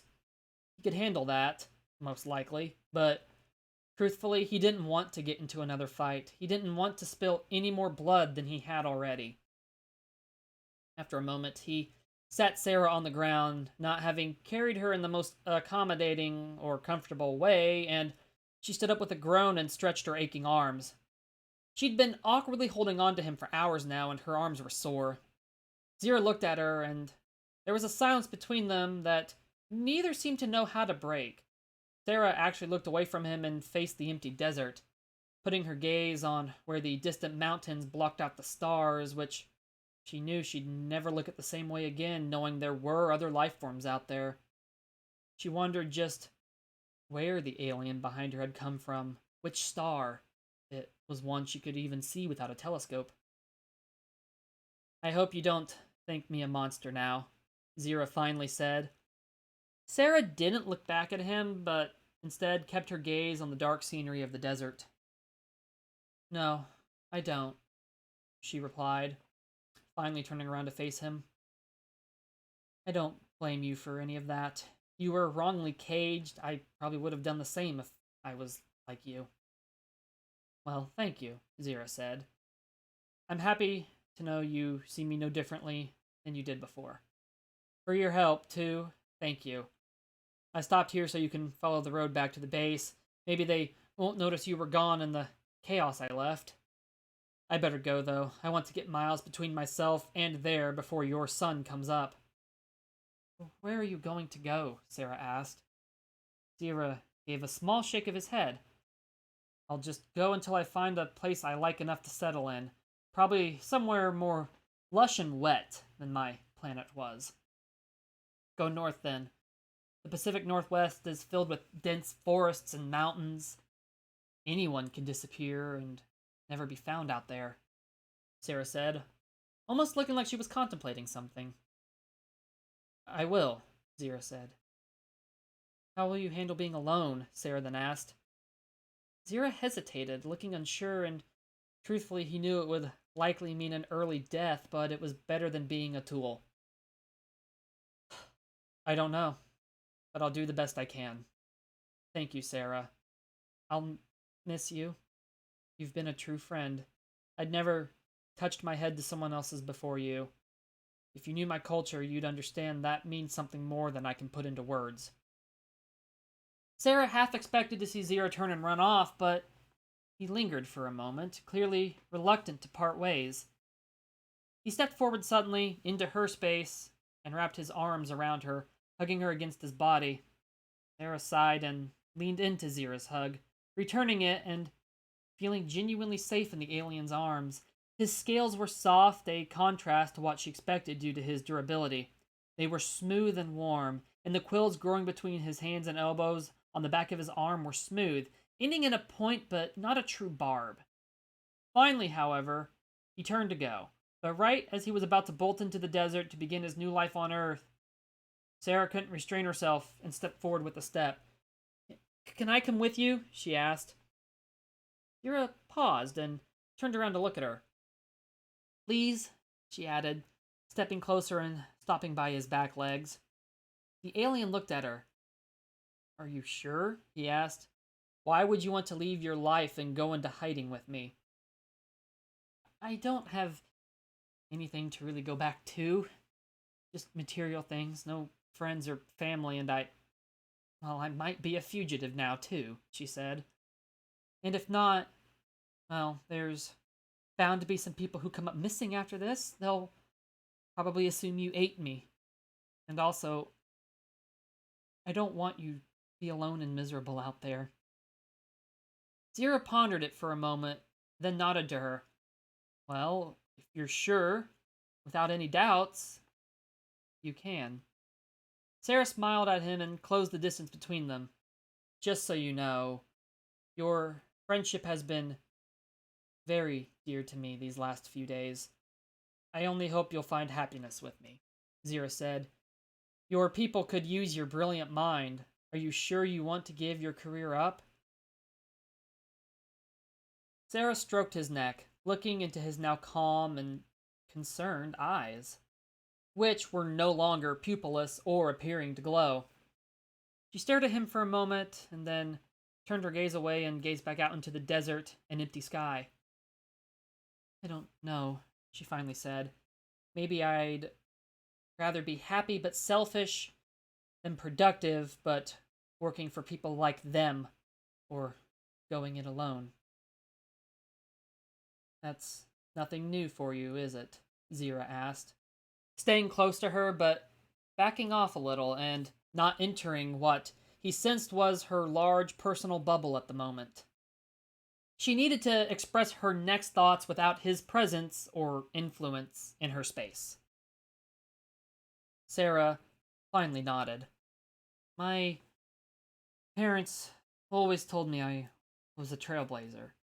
In a way, they were proud, but they also would have preferred I'd gotten married and stayed home, cooked, and been what they both think a woman should be, and nothing more. Instead of a trailblazer who does things no girl has before, she said with a sad smile. A problem with that, though, was she simply wasn't built for that. She never had been. In fact, she'd never even been attracted to anyone in a romantic way. Some of the boys from her school had been driven crazy by that, since she was also often called one of the prettiest girls in her grade in both high school and then college, but she'd never expressed interest in them. The one who cuts the first path through the jungle often will get lost in it, my father said, Sarah continued. Truthfully, no one in my life has ever had my back, not completely. People have not stood in my way, have been happy to see my success, but I've always had to trailblaze alone. No one has been there to catch me. I'm already alone, she said, a single tear sliding down her face. Zira was silent as she spoke in a solemn, lonely voice, shedding the facade of an eager scientist for the first time truly since they had met. Even when she had shown a more vulnerable side that day they'd sat back to back with only the wall between them, she hadn't let every door open like this. Zira was moved deeply. Why would your parents treat you that way? He asked. Sarah shrugged. My parents believe in keeping traditions and things the way they are, but it wasn't even just only that. My parents survived the sinking of the Titanic. It was a passenger liner that most didn't survive, and afterward, I think anything at all that could be a risk or an advancement was bad in their eyes, since that one backfired so horrifically. They wanted me to have an easy and stable and traditional life, not blaze through the jungle. They never tried to stop me, but never supported me wholly. I'm happy I did, though. You'd rather give up all your possessions and come with me into the wilderness? He asked again, as if he hadn't before. He already guessed what her answer would be, but he wanted to make sure she was absolutely certain in her decision, without any doubts, because if she did, there was likely no going back. Because if she turned up again suddenly one day after being gone for a while, the authorities would have questions. Yes, Sarah answered, wiping her face. Well, you're sure, without any doubts, I'd be delighted for you to join me, Zira said. I want to, Sarah said, committing to her choice. Zira was happy. For the first time since he landed on Earth, he was genuinely joyful. Part of him had been dreading living in isolation forever. His kind just weren't made for it, and he was bracing himself to die young, but having her with him would make his new home truly feel like it. Sarah, meanwhile, was excited to once again blaze down the unknown road. It was what she'd been built for and had always done. Maybe, depending on where Zira chose to settle, she could assume a new identity and buy a proper home near where he settled, or maybe she'd be living with him in the wilderness for years to come. She didn't know. The unknown was exciting, as was staying alongside the dear friend she had made. The unknowns all thrilled her. They always had. Zira crouched low on all fours next to her so Sarah could climb up onto his back. He smiled at her, or made as close of a smile as he could, and she returned it and climbed up onto his back. Zira rose back up as she settled on his back, settled between his shoulders and base of his long neck. Do you have a good grip? He asked. I'm good, Sarah confirmed. I won't let you fall, Zira promised. And then took off, running on all fours with Sarah on his back, into the desert, both ready to begin their new lives. And they were soon lost to sight in the darkness, not that anyone saw them, with Zira's white scales fading into the darkness, like a ghost in the night. Sarah, it was like she was flying in space.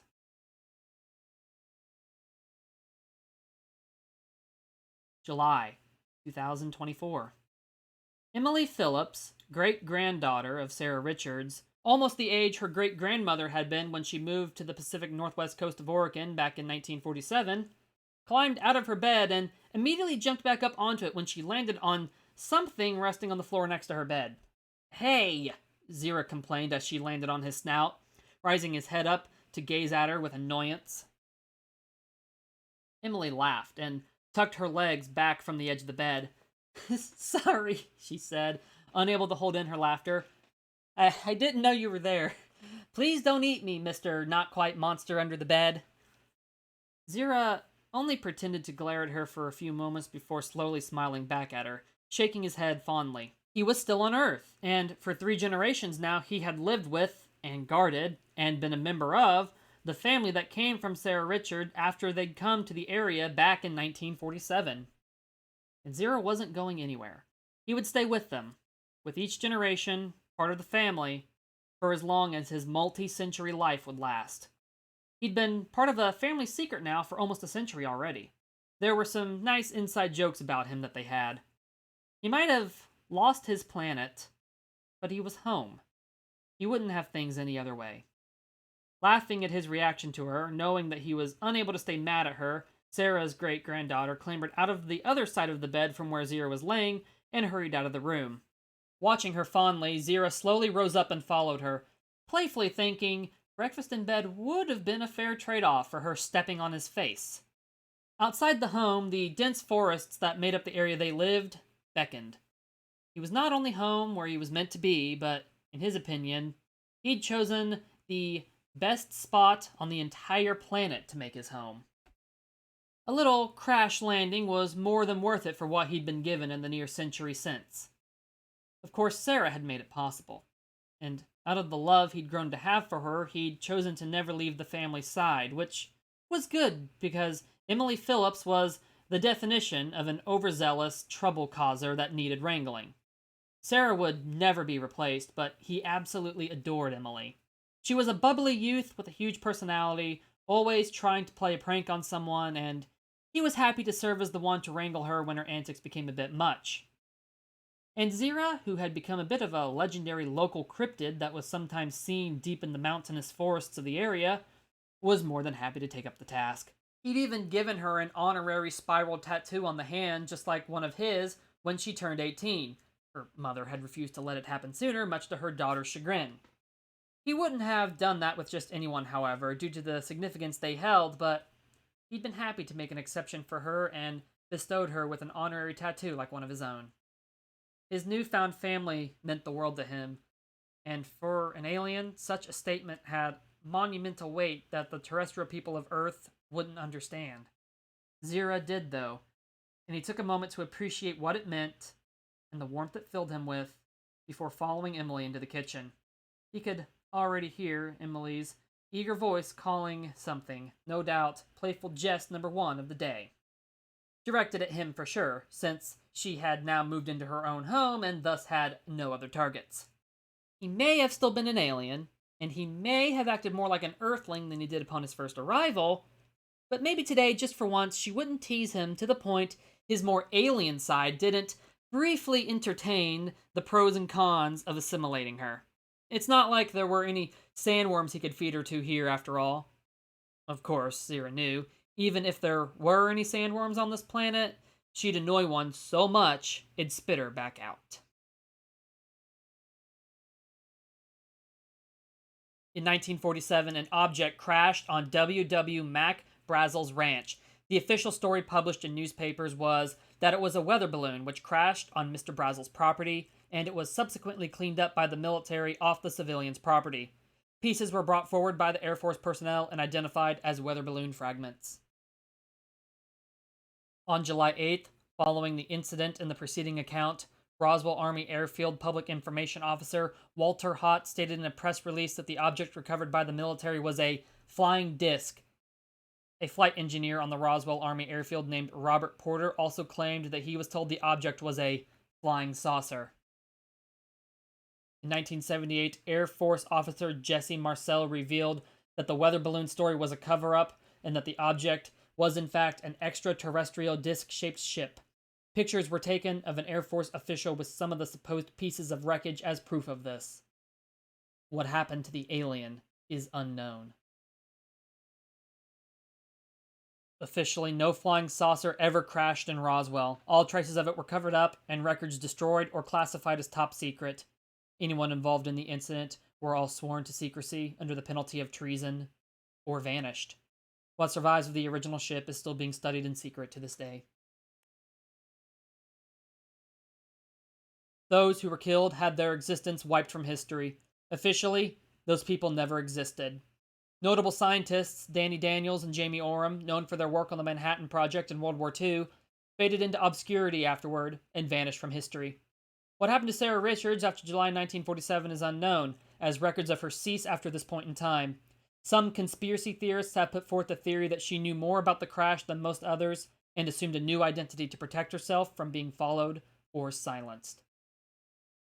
Today, the story of a UFO crashing in Roswell is dismissed as a mere urban legend.